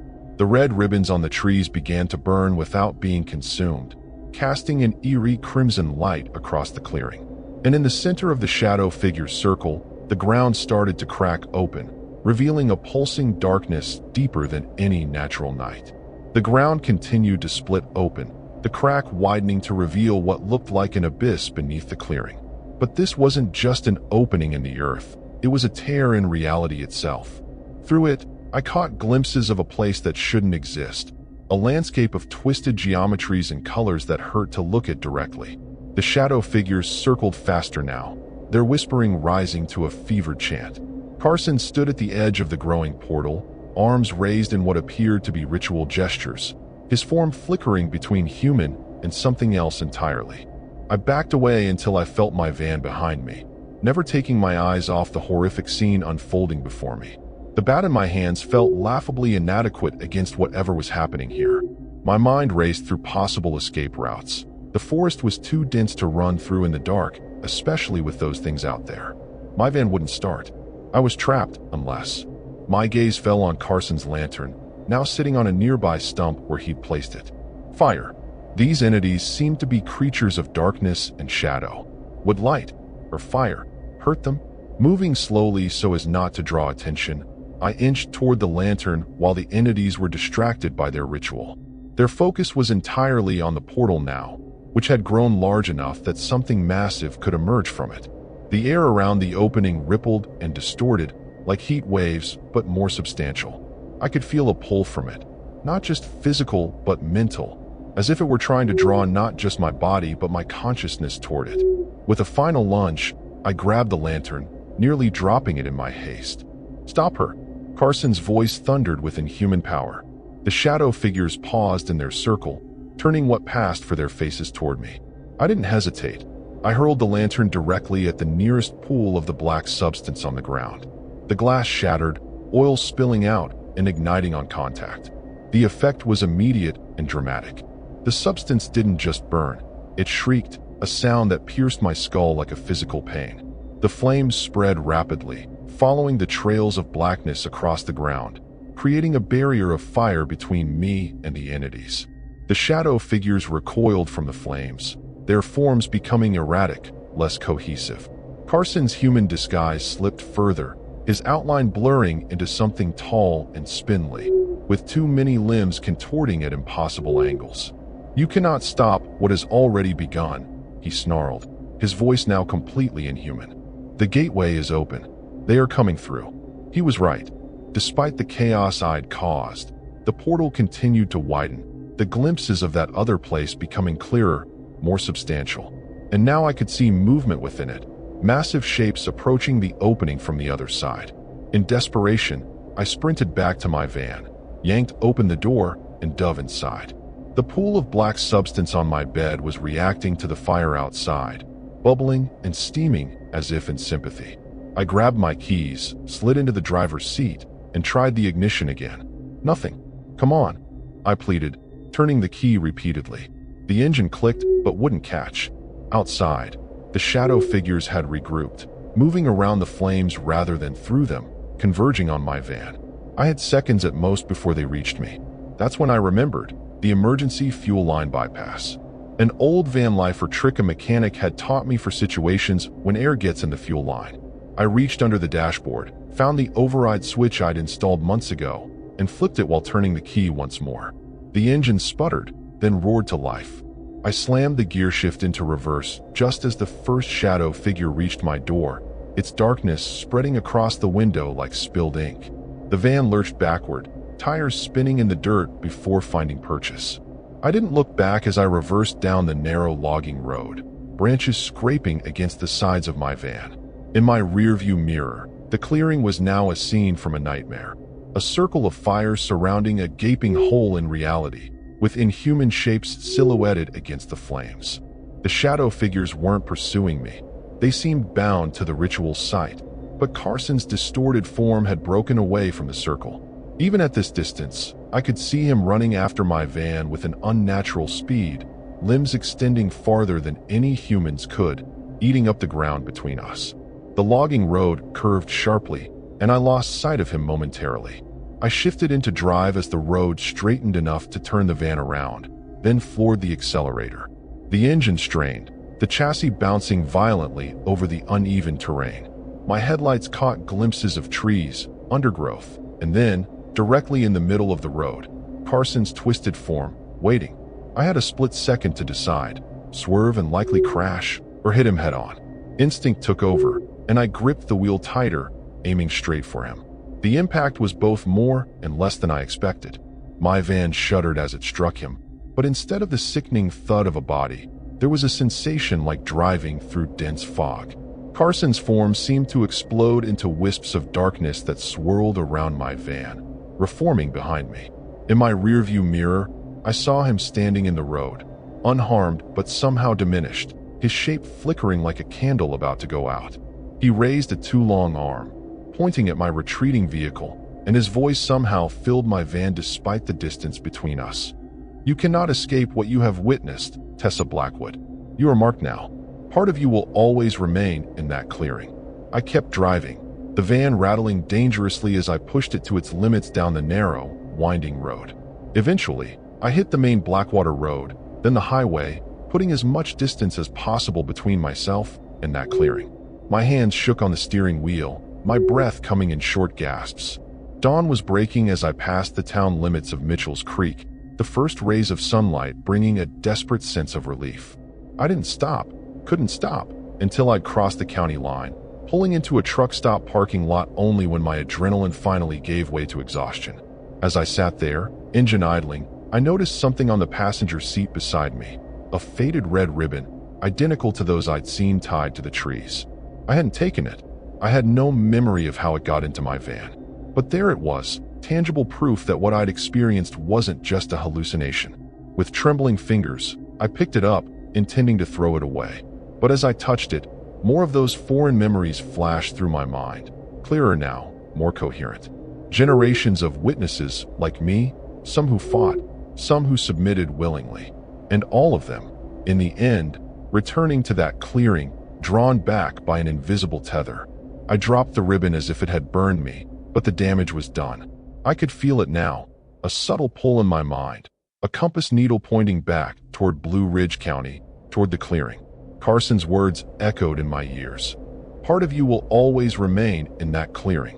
Whatever had happened there, whatever I had interrupted, I knew with sickening certainty that it wasn't over. The gathering might have been disrupted, but the entities weren't done with me. I was marked, just as he'd said, and sooner or later, that invisible tether would draw me back, unless I found a way to sever it. For 3 days, I drove without stopping except for fuel and necessities, putting as many miles as possible between myself and Blue Ridge County. I headed west, back across the country, as if physical distance could somehow weaken the pull I felt. But it didn't work that way. The tether remained, a constant presence in the back of my mind, drawing me eastward whenever my attention wavered. More disturbing were the dreams, vivid nightmares of the clearing, the portal, and what might have emerged if I hadn't interrupted the ritual. I would wake gasping, the taste of that black substance somehow in my mouth despite having never touched it. On the 4th night, parked at a campground in Missouri, I finally worked up the courage to examine my van properly. The damage was more extensive than I'd realized in my panicked flight. Deep scratches marked the exterior, not from branches, but from something with claws or talons. The ceiling above my bed was stained black, the material weakened and warped.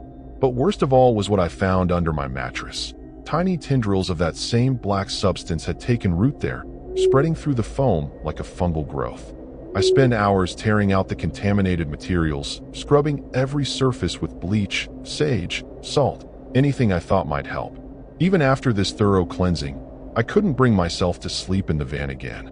Something of those entities had tainted it, maybe permanently. I parked at hotels instead, spending money I couldn't afford just to avoid being alone in my van after dark.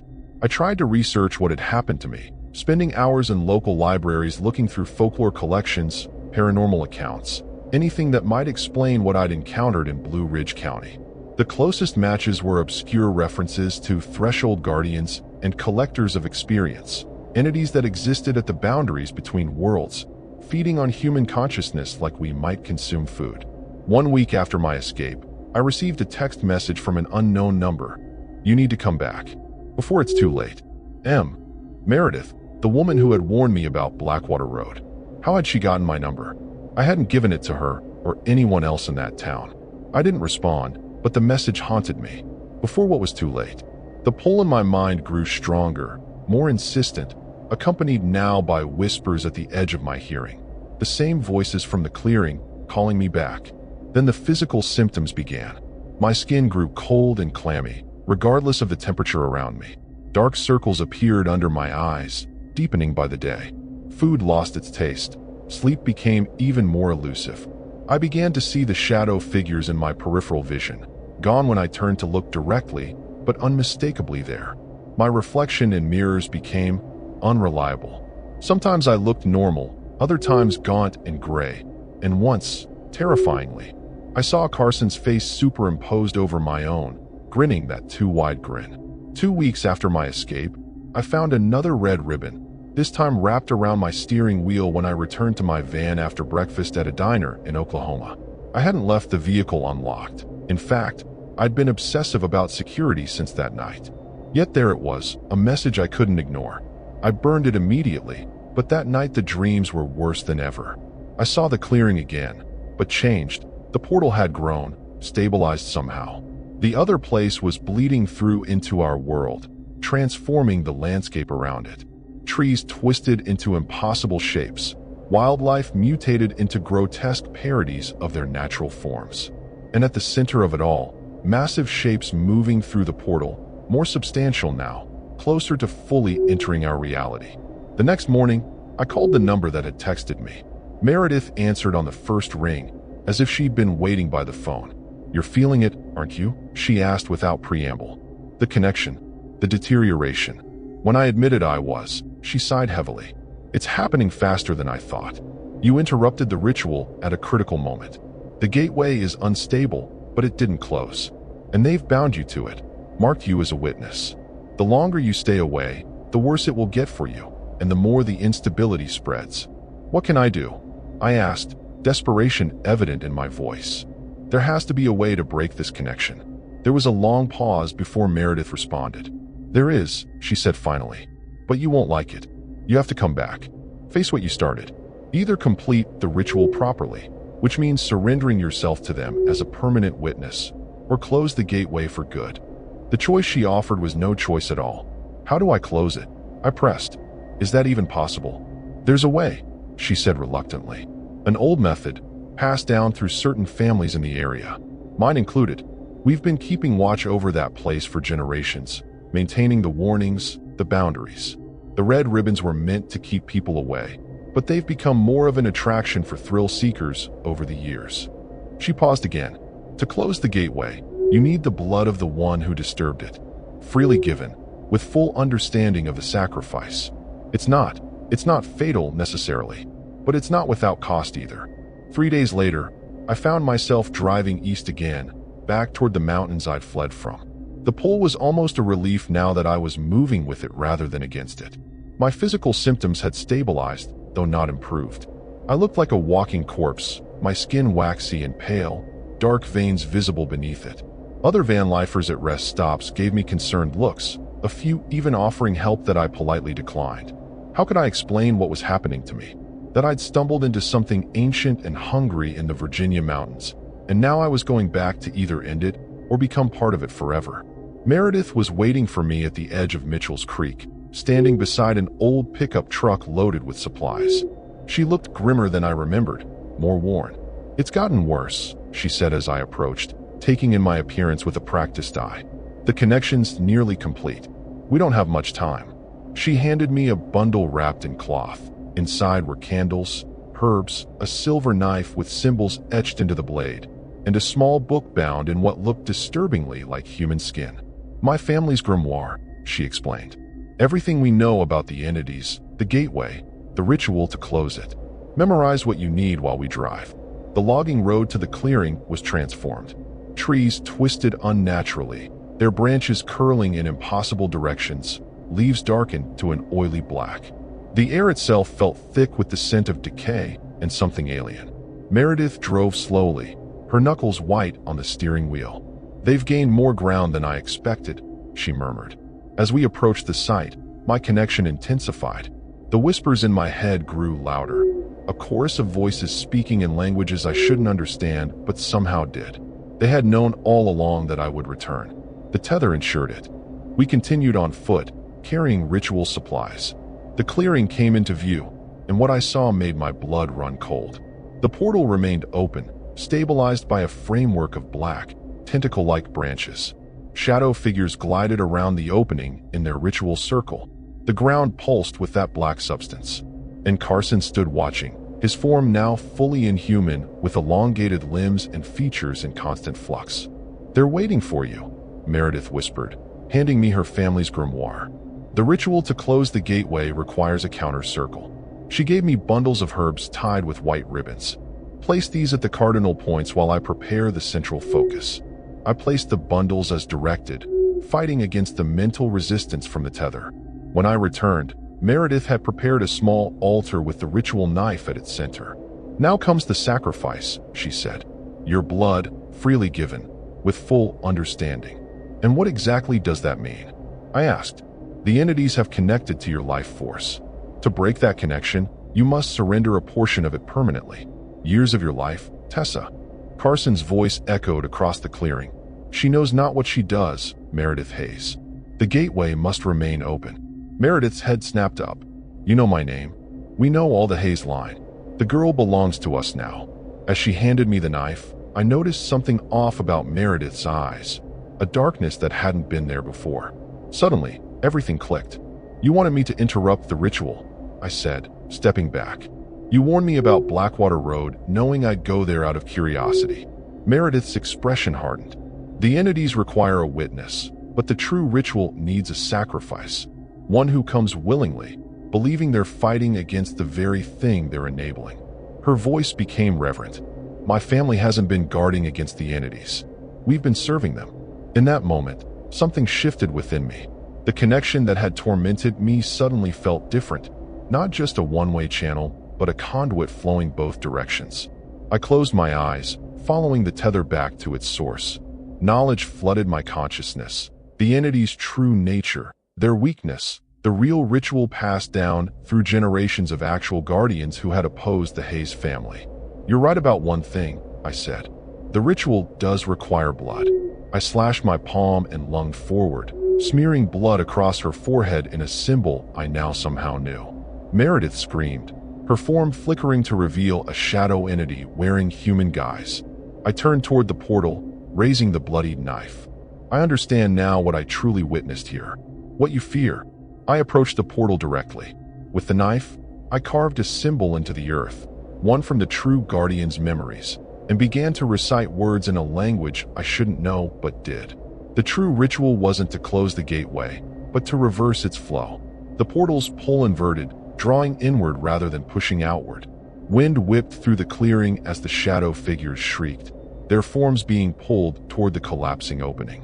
Carson lunged at me, but was caught in the force. "What have you done?" he howled, clawing at the ground. "What witnesses before me have done when they understood the truth," I answered. "I'm sending you back where you belong." One by one, the shadow figures disappeared into the closing portal. Carson was the last, his inhuman eyes fixed on mine. "This is not over, Tessa Blackwood. 53 years. We will find another witness." Then he was gone, the portal snapping closed with a sound like thunder. The black substance evaporated, and the tether in my mind vanished completely. I returned to my van, exhausted but free. The knowledge I'd gained revealed the truth. The entities would return in 53 years, seeking another witness, another gateway. I found a small journal in my glove compartment and began to write everything down, every detail of what had happened, what I'd learned. Someone would need this information in the future. As I drove away from Blue Ridge County, I glanced at my reflection in the rearview mirror. My face was my own again, but changed, aged beyond my years, lines etched by what I'd experienced. The entities had taken something from me, but I had taken something from them too, knowledge, and I would use it. The red ribbon I'd kept as evidence was now bleached white, transformed by the reversed ritual. I tied it to my van's rearview mirror, a reminder and a warning. The road stretched before me, and for the first time in weeks, I felt no pull in any direction but forward.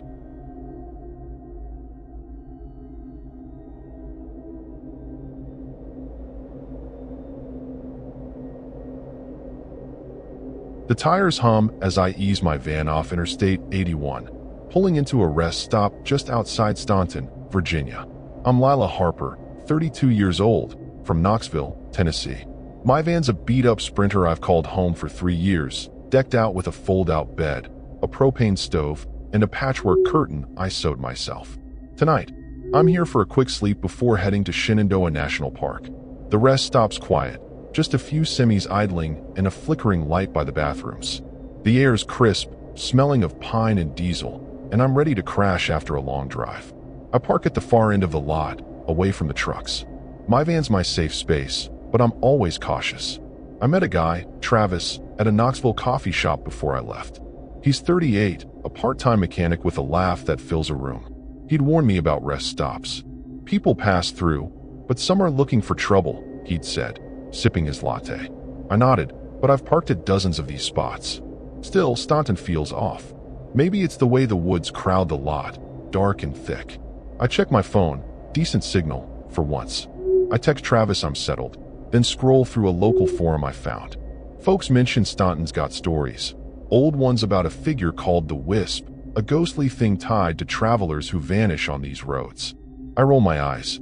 Every town's got a myth. But the posts are weirdly specific. People swearing they saw a pale shape by the highway, luring drivers into the trees. It's silly, but the thought's a little disturbing as I lock the doors. My setup's simple. A mattress with a quilt, a cooler with snacks, and a ukulele I strum when I'm bored. I'm not fancy, but I'm happy. I've been chasing freedom since I ditched my desk job, and the van's given me that. Tonight, though, the rest stop's quiet feels heavy, like it's waiting for something. I shake it off and grab a granola bar, trying to focus on the plan. Hike Shenandoah tomorrow, maybe meet some other van lifers. Normal stuff. Stepping outside, I stretch my legs. The lot's empty now, the semi's gone. The bathrooms are across the way, but the flickering light makes them look creepy. I decide to skip it and use the portable toilet in my van. I'm not paranoid, but I've heard too many stories about rest stops, shady types, drifters with bad intentions. The horror of being out here isn't ghosts, it's people. I scan the woods, half expecting eyes staring back. Nothing, just me being jumpy. Back inside, I pull the curtains and settle in. I'm sipping tea when I notice my journal's not where I left it. It's on the floor, open to a blank page. Weird. I'm tidy, borderline obsessive. Did it fall? I pick it up, brushing off the unease. Travis always teases me for overthinking. Not everything's a sign, Lila, he'd say. But as I jot down the day's miles, that wisp story nags at me, like a splinter I can't pull out. The rest stops still dead quiet. No cars passing on the highway. I turn on my battery-powered lantern, its soft glow calming my nerves. I think about calling Travis, but it's late. Instead, I scroll through photos, me at the Smoky Mountains, grinning like a kid. Those were good days. Now, though, the van feels smaller, the walls closer. It's not fear, just a nagging sense something's not right. I tell myself it's nothing, just road fatigue. I lie back, trying to relax, but the air feels charged, like before a storm. I double-check the locks, a habit I can't shake. The forum posts creep back into my head. Travelers disappearing, the wisp leading them to where the road ends. Dumb, I know, but it's got me spooked. I laugh it off, muttering, "Get it together, Lila." Still, as I close my eyes, the woods outside seem to whisper, and I can't shake the feeling I've parked somewhere I shouldn't have. The lantern dims, and I drift towards sleep, the hum of the highway gone. It's just me, the van, and the dark. I tell myself I'll leave at dawn, hit Shenandoah, and forget this creepy rest stop. But deep down, a small, scary voice wonders if Staunton's myths are more than stories, and if I'm already caught in one. I wake to a faint scratching sound, like nails on metal, pulling me from a half-dream. My heart's already racing as I sit up in the van, the lantern's glow barely cutting through the dark. I'm parked at that Staunton rest stop, and it's still night, maybe 2 a.m. The scratching stops, but the silence feels worse, heavy and wrong. I grab my phone, signal's gone now, of course. The disturbing vibe from earlier isn't just nerves anymore. Something's off, and I'm starting to think I should have kept driving. I peek through the curtain, just a sliver.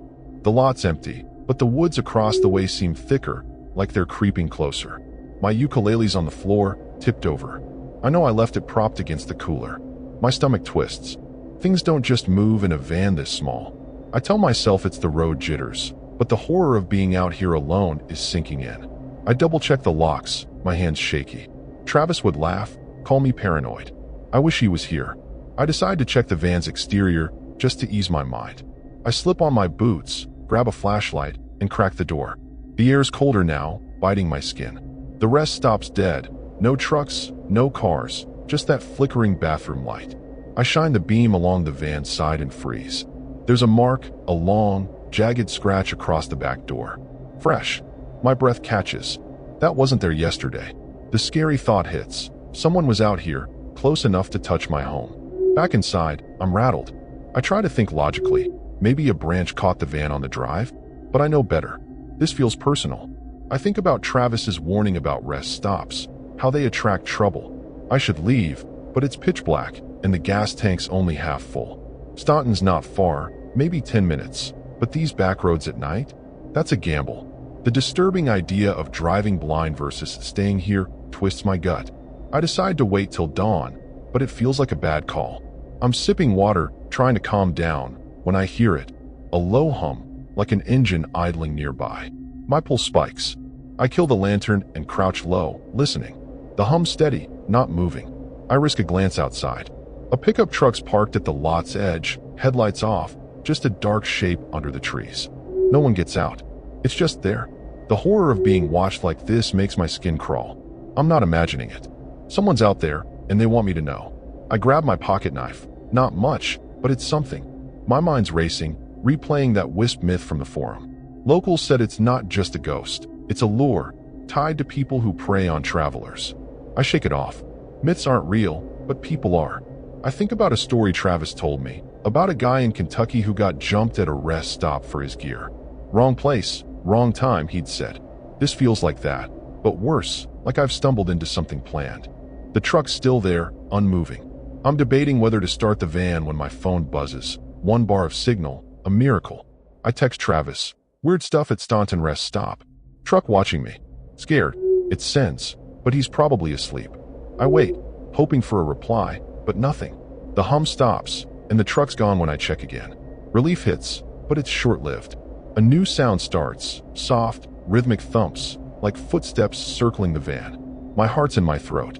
I slide to the driver's seat, keys in hand, ready to bolt. But the thumps stop, and now there's a faint tapping on the back window. Deliberate, slow, like someone's toying with me. The terror's real now, no denying it. I'm not waiting to find out who's out there. I turn the key, but the engine sputters, doesn't catch. My blood runs cold. This isn't a coincidence. Someone's messed with my van. The scary truth hits. I'm not just stranded. I'm bait. I try the engine again, praying, but it's dead. The tapping's louder now, joined by a low whistle, almost human, but not quite. My hands shake as I clutch the knife, eyes locked on the curtains. I think about the wisp, the stories, the scratch. This isn't random trouble. It's something darker, tied to this place, these people. I'm stuck, alone, with no way out, and whatever's outside is closing in. I need a plan, but all I can do is sit, wait, and hope I'm wrong about what's coming. The tapping on the van's window stops, but my heart's still jackhammering. I'm crouched in the driver's seat, pocket knife in one hand, keys in the other, staring at the curtains like they'll tell me what's out there. The Staunton rest stop is dead silent now, no whistle, no footsteps, but that's worse. It's like the night's holding its breath, waiting for me to screw up. The horror of this moment is real. My van's dead, someone's been messing with it, and I'm alone with no signal. This isn't just bad luck. It's deliberate. I force myself to move, crawling to the back to grab my flashlight. My hands shake as I flick it on, keeping the beam low. I'm not opening the curtains, no way. That scratch, the truck, the tapping, it's all connected. I think about the wisp, that creepy myth about a figure luring travelers off the road. I'm not buying ghosts, but the disturbing idea that someone's using that story to mess with me feels too real. Travis would say, people are scarier than spooks. He's right. Then it happens, a low, guttural laugh, right outside the side door. My blood freezes. It's human, but it's wrong, like it's mocking me. I grip the knife tighter, my knuckles white. Hey, darling. A voice calls, slow and syrupy, thick with a Virginia drawl. You lost. Another laugh, joined by a second voice, quieter but just as cruel. My stomach lurches. This isn't one guy. It's a group, and they're not here to help. The terror's sinking in. I'm not just stuck. I'm targeted. I kill the flashlight, plunging the van into darkness. My breath shallow, barely there. I hear them moving now, boots crunching on gravel, circling like wolves. Something scrapes along the van's side, slow and deliberate, right where that scratch was. My mind flashes to a story Travis told about a rest stop in Ohio. Guys harassing a camper for kicks, slashing tires, breaking windows. This feels worse, like it's not just for fun. The horror of being hunted like this is choking me. A loud bang rocks the van, a fist or something heavier slamming the back door. I bite my lip to keep from screaming. Come on out, sweetheart. The first voice says, closer now. We just want to talk. The others snicker, and I hear metal clinking, like tools or weapons. My heart's pounding so loud I'm sure they can hear it. I think about the wisp again. Locals said it's a trick, a way to draw people into the woods where things happen. This feels like that, but it's no myth. It's real, and it's happening now. I slide under the bed, squeezing into the tight space where I store gear. It's a dumb hiding spot, but it's all I've got. My phone's still useless, no reply from Travis. I curse myself for parking here, for ignoring that gut feeling. The van rocks again, harder, like they're trying to tip it. She's in there. A new voice says, calmer, colder. Get the crowbar. My blood runs cold. They're not just scaring me, they're coming in. The scary truth hits. My van's no fortress. It's a trap, and I'm the bait. I clutch the knife, my mind racing for a plan. Run? Fight. There's at least 3 of them, maybe more. I'm not a fighter. Hell, I can barely open a pickle jar. But I'm not going down without a swing.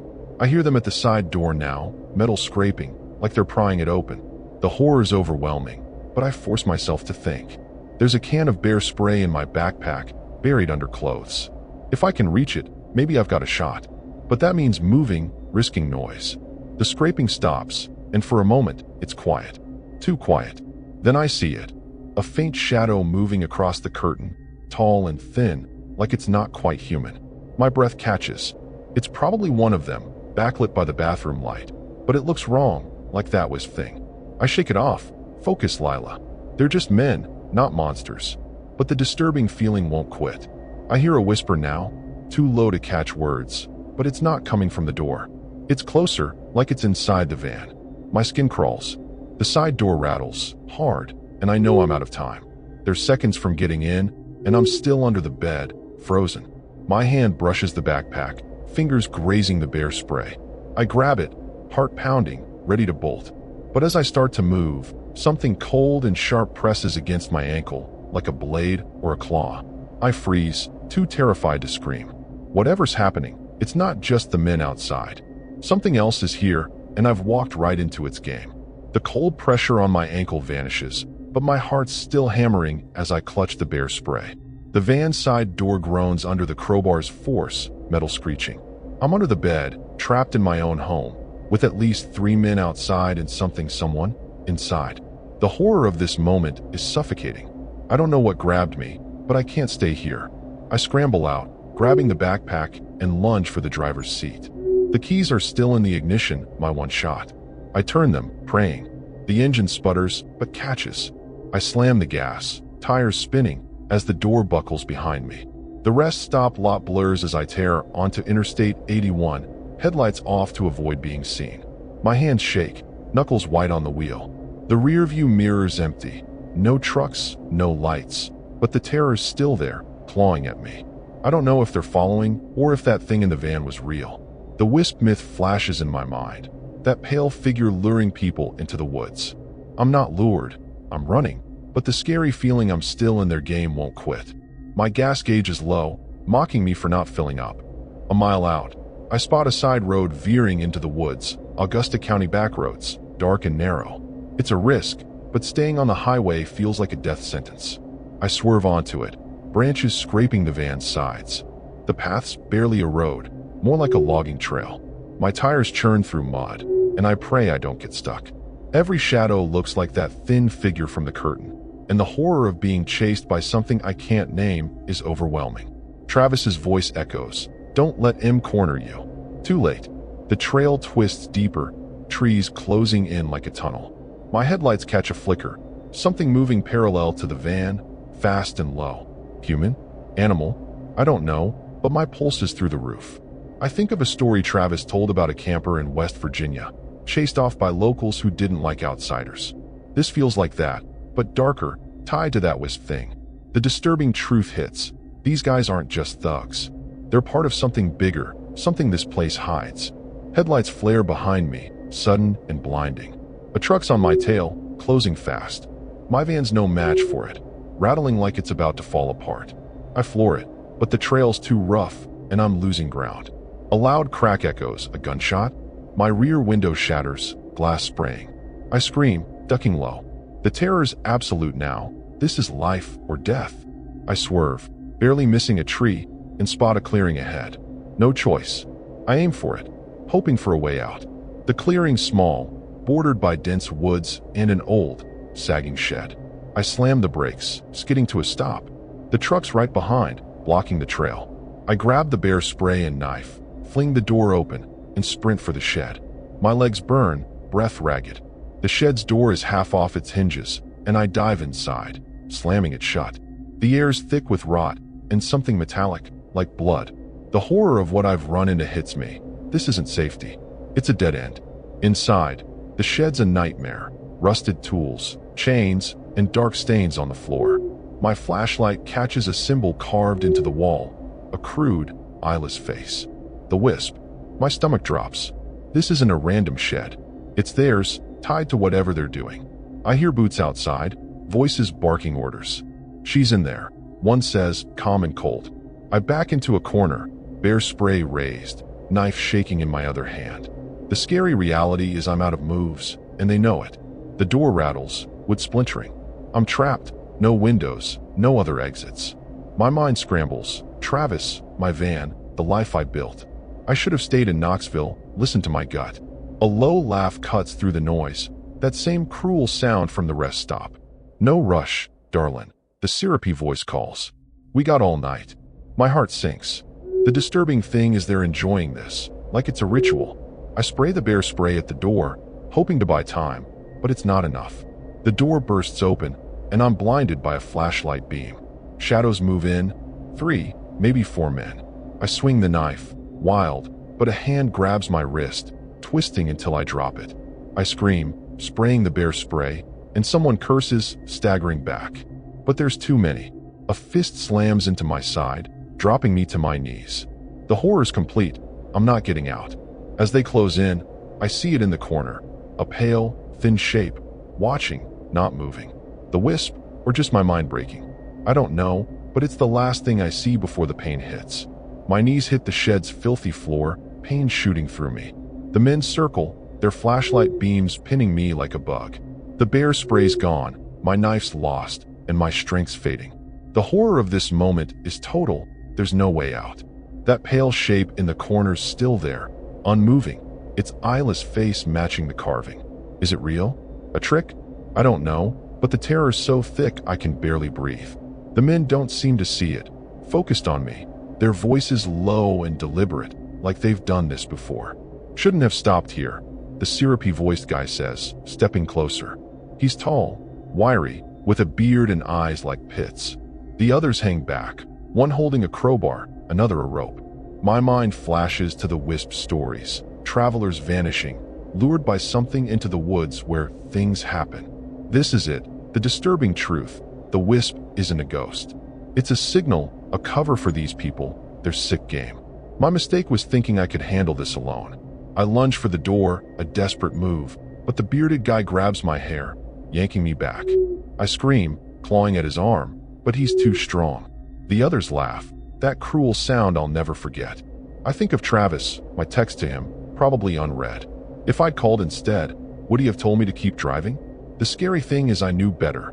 Rest stops are trouble, but I ignored it. Now I'm paying for it, trapped in this shed with monsters worse than any myth. They drag me to the center of the shed, my wrists burning as they tie them with rope. The air's thick with that blood and rot stench, and I see more carvings now, all eyeless faces scratched into every wall. My heart's pounding, but I'm out of fight. I think about my van, my quilt, my ukulele, my whole life, just outside, useless now. The horror of losing it all is as bad as the pain. I should have listened to Travis, to my gut, to the warnings about Staunton's dark secrets. The bearded guy kneels, his face inches from mine. You saw it, didn't you? He whispers, glancing at the corner. I freeze. He means the wisp. My blood runs cold. It's real to them, not just a story. It picks who stays, he says, almost reverent. The others nod, like this is sacred. The disturbing reality hits. They're not just killers. They're believers, serving whatever that thing is. My mistake was stopping here, but their mistake is thinking they control it. I twist, kicking out, catching one guy in the knee. He curses, stumbling, and for a second, I think I've got a chance. I scramble to my feet, hands still tied, and bolt for the door. The bearded guy shouts, and I hear them chasing. I make it outside, the cold air hitting me like a slap. My van's right there, but there's no time. I dive into the woods, branches tearing at my skin. The scary part isn't just them. It's that pale shape, moving with me, always just out of sight. They're close, crashing through the trees, their beams slicing the dark. My wrists ache, the rope cutting deep, but I keep running, tripping over roots, my lungs burning. I think of Travis, how he'd tell me to fight. But I'm slowing, my body giving out. A hand grabs my shoulder, spinning me around. I swing my bound hands, connecting with a face, but it's not enough. The bearded guy tackles me, pinning me to the ground. The horror's final now. I'm done. The others catch up, their faces blank, like this is just another night. The pale shape's there, closer now, its form flickering in the moonlight. The men don't react, but I know they see it. The bearded guy pulls a blade, small and sharp, and I close my eyes, thinking of my van, my freedom, gone. My last mistake was believing I could outrun this place. The wisp, the men, the woods, they're all one, and they don't let go. The blade bites, and as the pain swallows me, I hear that laugh, low and cruel, mixing with a whisper that's not human. The woods go quiet, and Staunton keeps it secret. My van sits alone, a ghost in the clearing, waiting for the next traveler to make the same mistake.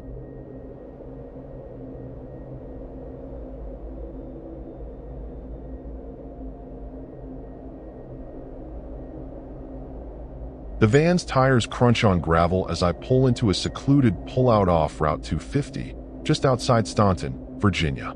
I'm Nora Kessler, 35 years old, from Charleston, West Virginia. My rig's a converted Ford Transit, my home for the last 4 years, with a cozy bed, a propane burner, and a shelf of dog-eared paperbacks. I'm here chasing a break from the road, planning to hit the Blue Ridge Parkway tomorrow.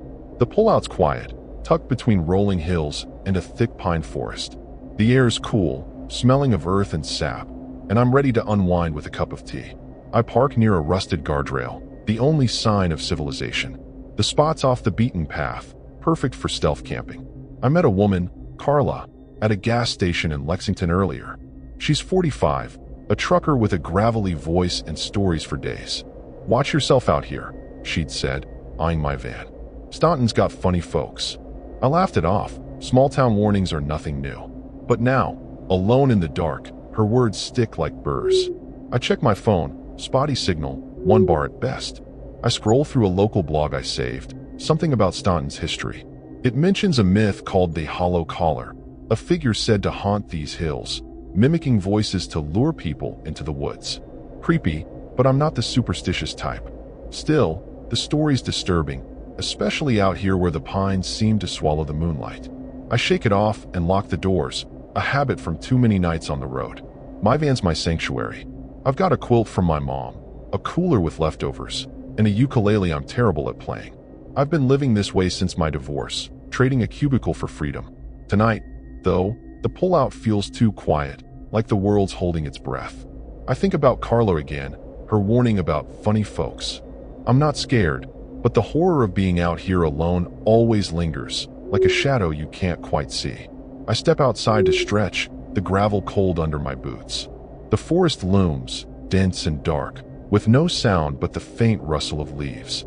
I shine my flashlight, half expecting to catch a deer or raccoon. Nothing.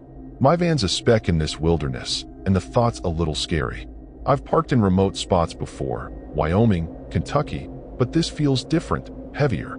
I tell myself it's just the isolation playing tricks, and head back inside.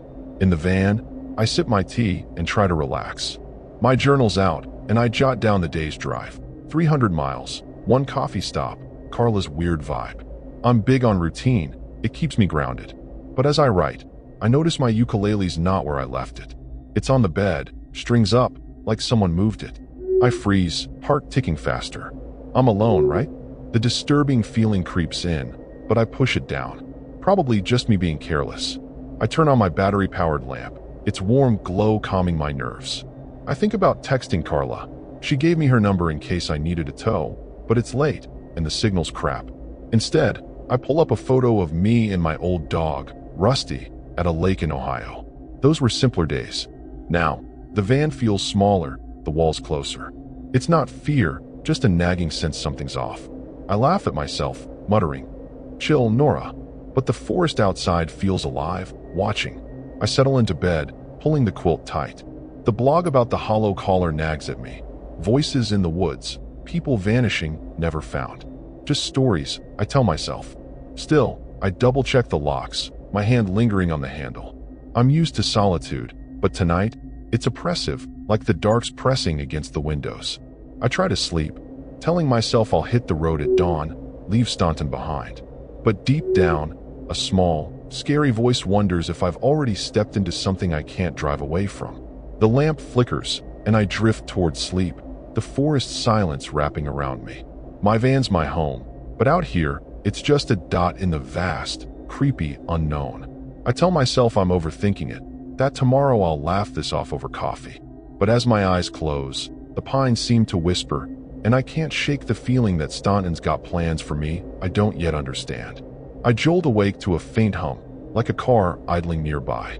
It's pitch black, probably 3 a.m., and my van's parked at that pull-out off Route 250 near Staunton. My heart's already thudding. The lamps glow, barely touching the dark. The hum's steady, not fading like a passing car. I grab my phone. 1 bar, but it's enough to make me feel less alone. The disturbing vibe from last night, that moved ukulele, is back, stronger now. I tell myself it's nothing, but the horror of being out here, miles from help, is creeping in. I peek through the curtain, just a crack. A pickup truck's parked maybe 50 feet away, headlights off, just a dark shape against the pines. No one's moving, but it's there, watching. My skin crawls. Carla's warning about funny folks hits hard. She'd said it with a look, like she knew something I didn't. I'm not paranoid, but this feels wrong, scary even. I lock the doors again, even though I checked them before bed.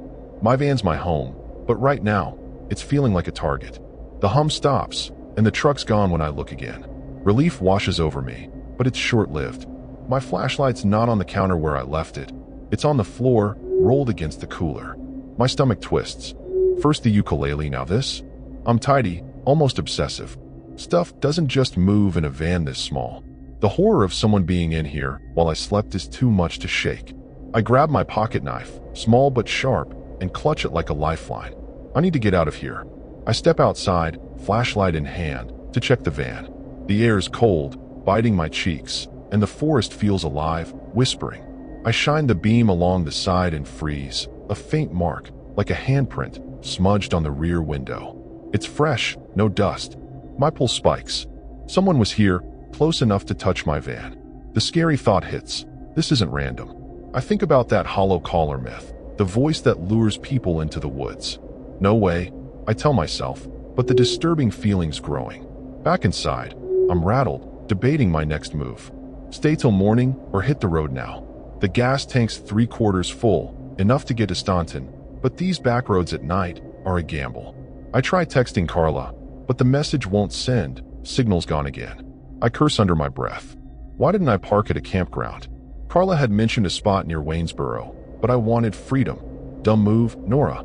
The horror of my choices is starting to sink in. I'm sipping water, trying to calm down, when I hear it, a voice, soft and low, calling my name. Nora. My blood freezes. It's coming from the woods, clear as day, but no one knows I'm here. Not Carla, not anyone. My mind races, maybe I misheard, but it comes again. Nora, like a whisper on the wind. The terror's real now, no denying it. I think about the hollow caller, how it mimics voices to trick people. I'm not buying myths, but this is too creepy to ignore. I slide to the driver's seat, keys ready, but the van won't start. The engine turns over, then dies, like it's choked. My heart sinks. I'm no mechanic, but this isn't right. Did someone mess with it? The handprint, the voice, it's all adding up to something bad. I try again, nothing. The disturbing reality hits. I'm stuck, and whoever's out there knows it. I grip the knife, eyes locked on the windows, waiting for the next sound, the next sign. Then I see it. A shadow, tall and lanky, moving just beyond the guardrail. My breath catches. It's gone before I can focus, but it was there, human or not, I don't know. The scary part is how quiet it was, like it didn't want to be seen. I think about a story Carla told me, about a trucker who heard voices at a rest stop and barely got out. Trust your gut, she'd said. My gut's screaming to run, but with the van dead, I'm out of options. I huddle in the back, knife in hand, flashlight off to avoid attention. The silence is worse than the voice, like it's daring me to move. I'm kicking myself for stopping here, for ignoring Carla's warning. The hollow caller story keeps creeping back, people vanishing, their cars found empty. I tell myself it's just locals messing with me, but deep down, I know it's more. Something's out there, calling my name, and it's not letting me leave without a fight. The shadow's gone, but my heart's still pounding like a drum. I'm crouched in the van, knife in one hand, flashlight in the other, staring at the curtains. That voice calling my name, Nora, from the woods has me rattled. The van won't start, there's a handprint on my window, and now that lanky figure by the guardrail? This isn't just a creepy night at a Staunton pullout. The horror's real, sinking into my bones. Someone, or something, is out there, and they know I'm here. I force myself to breathe, slow and quiet. My mind's racing, piecing together the clues. The moved ukulele, the dead engine, that voice. I think about the hollow caller myth, how it mimics voices to trick people into the forest. I'm not buying ghost stories, but the disturbing idea that someone's using that legend to mess with me feels too close to the truth. Carla's warning about funny folks echoes. She knew something, didn't she? The terror of being alone with no way out is choking me. Then I hear it, a low chuckle, sharp and human, right outside the van. My blood freezes. "Come on, Nora," a voice says, rough and taunting, with a thick local accent. "Don't make us wait." Another voice joins in, quieter, colder. "She's scared." Makes it fun. My stomach lurches. This isn't one guy. It's at least two, maybe more. The horror of being hunted like this, in my own home, is overwhelming. I grip the knife tighter, but it feels useless against whatever's coming. I crawl to the back, keeping low, and peek through a tiny gap in the curtain. Two figures stand near the guardrail, lit faintly by the moon. One's stocky, holding something long, a rifle. The other's taller, leaner, gesturing toward the van. My heart's in my throat. They're not hiding, they want me to see them. The scary part is how calm they are, like this is routine. I think about a story Carla told, about a camper in Virginia who got run off by locals for parking on their land. This feels darker, like it's not just about territory. A loud thud hits the van's side, rocking it. I stifle a gasp, clutching the knife so hard my hand aches. "We know you're in there." The rough voice calls, closer now. Something scrapes along the van, slow and deliberate, like they're carving another mark. My mind flashes to that handprint. Was it them, or something else? The hollow caller's supposed to be a voice, not a person, but these guys feel tied to it, like they're playing its game. The terror's so thick I can barely think straight. I grab my backpack, digging for anything useful. There's a flare gun, a holdover from a camping trip in Kentucky. It's not much, but it's better than nothing. My phone's still useless, no signal, no reply from Carla. I curse myself for stopping here, for thinking I could handle this life alone. The van shakes again, harder, like they're testing the doors. "Open up, or we come in," the cold voice says. My blood runs cold. The disturbing reality hits. They're not just scaring me, they're breaking in. I slide under the bed, squeezing into the tight space with my gear. It's a desperate move, but I need time to think. The scraping stops, and I hear footsteps circling, slow and heavy. Then, a new sound, a faint whisper, not from them, but closer, like it's inside the van. "Nora," it says, soft and wrong, like my own voice twisted. My skin crawls. Is this the hollow caller, or am I losing it? The horror of not knowing what's real is as bad as the men outside. The side door rattles, metal groaning as they pry at it. My heart's pounding so loud I'm sure they'll hear it. I clutch the flare gun, finger on the trigger, but I'm frozen.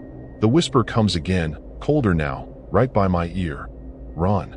I nearly scream, biting my lip to stay quiet. The van's my home, but it's a trap now, and I'm caught in it. The scary truth is I don't know what's worse, the men trying to get in or whatever's whispering from the shadows. The door buckles with a loud crack, and I know I'm out of time. There's seconds from getting inside, and that whisper's still echoing in my head, urging me to move. I grip the flare gun, heart racing, ready to fight or run, whatever it takes. But as the door gives way, I see it in the corner of the van, a faint, hollow shape, eyeless, watching me. My breath catches. It's not the men. It's something else, and it's been here all along, waiting for me to answer its call. The van side door splinters, and I'm out of time. That hollow, eyeless shape in the corner's still there, watching, but the men prying their way in are the real threat. I'm under the bed, flare gun in one hand, knife in the other, heart slamming against my ribs. The horror of being trapped in my own van is suffocating. I can't hide anymore. I scramble out, aim the flare gun at the door, and fire. The flare hisses, lighting up the night with a red glare, and I hear a yell. Someone's hit. I don't wait to see who. I kick the back door open and bolt into the woods. The pines swallow me, branches clawing at my face as I run. My boots slip on wet leaves, but I keep moving, flare gun still clutched tight. The men's shouts echo behind me, their flashlight beams slicing through the dark. "She's headed west," one barks, the rough-voiced guy. The terror's absolute. This is life or death. I think of Carla, her warning about Staunton's funny folks. Was she trying to tell me about this? My van's dead, my phone's useless, and I'm running blind. The scary reality sinking in. I'm prey. I veer left, hoping to lose them in the thicker trees. My lungs burn, and every snap of a twig feels like a gunshot. The hollow caller myth flashes in my mind. Voices luring people to their doom. That whisper in the van, my own voice twisted, was it part of their game? I don't know, but the disturbing thought that something else is out here, guiding them, won't quit. I think of a story Carla told about a trucker who escaped a robbery by hiding in the woods. I'm not that lucky. These guys aren't after my wallet. They want me. Headlights flare in the distance, a truck roaring down Route 250. They're cutting me off. I duck behind a tree, heart pounding, and check the flare gun, one shot left. The men's voices are closer now, maybe 30 feet back. Spread out. The cold one says, like he's done this before. My hands shake as I grip the knife, knowing it's no match for a rifle. The horror of being herded like this, into a trap I can't see, is overwhelming. I need a plan, but all I've got is instinct. I spot a ravine ahead, a steep drop shadowed by pines. It's a risk, but staying here's worse. I slide down, rocks tearing at my jeans, and hit the bottom hard, pain shooting through my ankle. I bite back a cry and crawl into a cluster of bushes, praying they don't see me. The beams sweep overhead, missing me by inches. I hear boots crunching, then a low laugh, that cruel chuckle from the pullout. The scary truth hits. They're enjoying this, like it's a hunt they've perfected. The ravine leads to a clearing, an old cabin rotting in the moonlight. My ankle's throbbing, slowing me down, but I limp toward it, hoping for a place to hide. The door's half gone, and I slip inside, the air thick with mildew and something sharper, like decay. My flashlight catches scratches on the walls, names, dates, some fresh. My stomach drops. This isn't a safe haven. It's their place, tied to the hollow collar. The horror of stumbling into their lair is crushing, but I'm out of options. I crouch behind a broken table, flare gun raised, listening. The men's voices are fainter now, but they're still out there, searching. Then I hear it. That whisper again, Nora, soft and close, like it's in the cabin. My skin crawls. I swing the flashlight, but nothing's there. Just shadows. The disturbing feeling that I'm not alone in here, that the caller's real, is eating at me. I think of Carla, how she'd tell me to keep moving. But my ankle's bad, and the men are closing in. Footsteps crunch outside, slow and deliberate. A beam cuts through the cabin's broken window, pinning me. Found her. The cold voice says, calm as ice. My heart stops. I'm trapped, no way out. I aim the flare gun at the door, finger on the trigger, ready to go down fighting. But as the footsteps get closer, that whisper comes again, louder, not from outside but behind me. I turn, and there it is, the hollow, eyeless shape, inches away. The terror's complete. I'm not just running from them. I'm running from it. The cabin door creaks open, and I fire the flare, the red light blinding. Someone screams, but I'm already moving, shoving past the shape, its cold touch grazing my arm. I stumble outside, ankle screaming, and sprint for the woods, the men shouting behind me. The whisper follows, Nora, like it's in my head now. I don't know what's worse, the men or the thing that's been calling me all night. But I know one thing. I'm not getting out of Staunton alive unless I outrun them both. I'm stumbling through the woods, ankle burning, the men's shouts fading but still too close. The whisper, Nora, is everywhere, in the trees, in my skull. That hollow shape's touch lingers, cold and wrong, like it marked me. The horror of this night is total. I'm not just hunted by men, but by something tied to this place, the hollow collar. My flare gun's empty, my knife's lost in the cabin, and my strength's fading. I think of Carla, her warning, and wish I'd listened. My van, my home, is gone, and I'm running on fumes. I trip over a root, hitting the ground hard. Pain shoots through my leg, and I know I'm done running. The men's beams are closing in, their voices sharp now, barking orders. She's down, the rough one yells.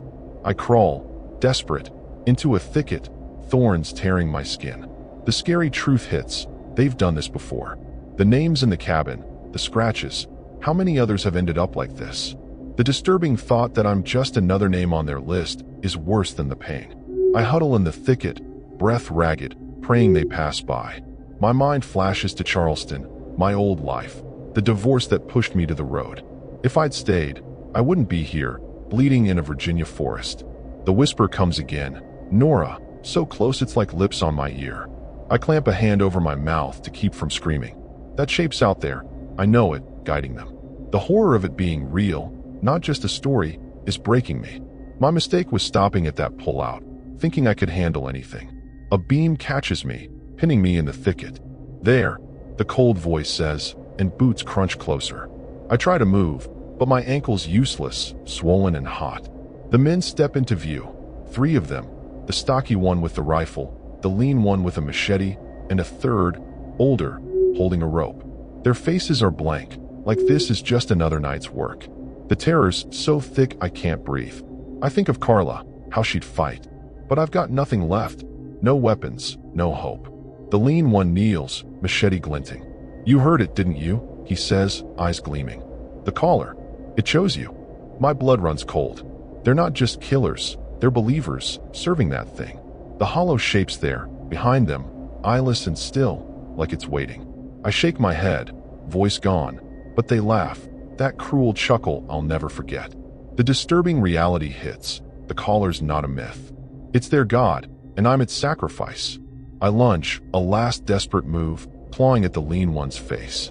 My nails dig in, drawing blood, and he curses, staggering back. The others grab me, pinning my arms. I scream, thrashing, but the ropes around my wrists, biting deep. The older one steps forward, pulling a small blade, ceremonial-like. It's over, he says, almost gentle. The horror's final now. I'm not escaping. I think of my van, my books, my freedom, all lost because I ignored that first bad feeling. They drag me to a clearing, the pines circling like a cage. The hollow shape's clearer now, towering, its form flickering in the moonlight. The men kneel, muttering words I don't understand, like a prayer. My heart's pounding, but I'm out of fight. The blade glints, and I close my eyes, seeing Carla's face, her warning I didn't heed. My last mistake was thinking I could outrun Stanton's secrets. The caller's whisper fills my head. Nora, as the blade bites, sharp and cold. The pain's quick, then nothing. The men's voices fade, their ritual done. The hollow shape watches, satisfied, as my blood soaks the earth. My van sits alone at the pullout, a ghost of my life, waiting for the next fool to stop. Stanton's hills keep their silence, the hollow caller's game unbroken, claiming another soul who didn't listen to the warnings. The forest goes still, and I'm gone, just another name scratched in that cabin, a warning no one will read.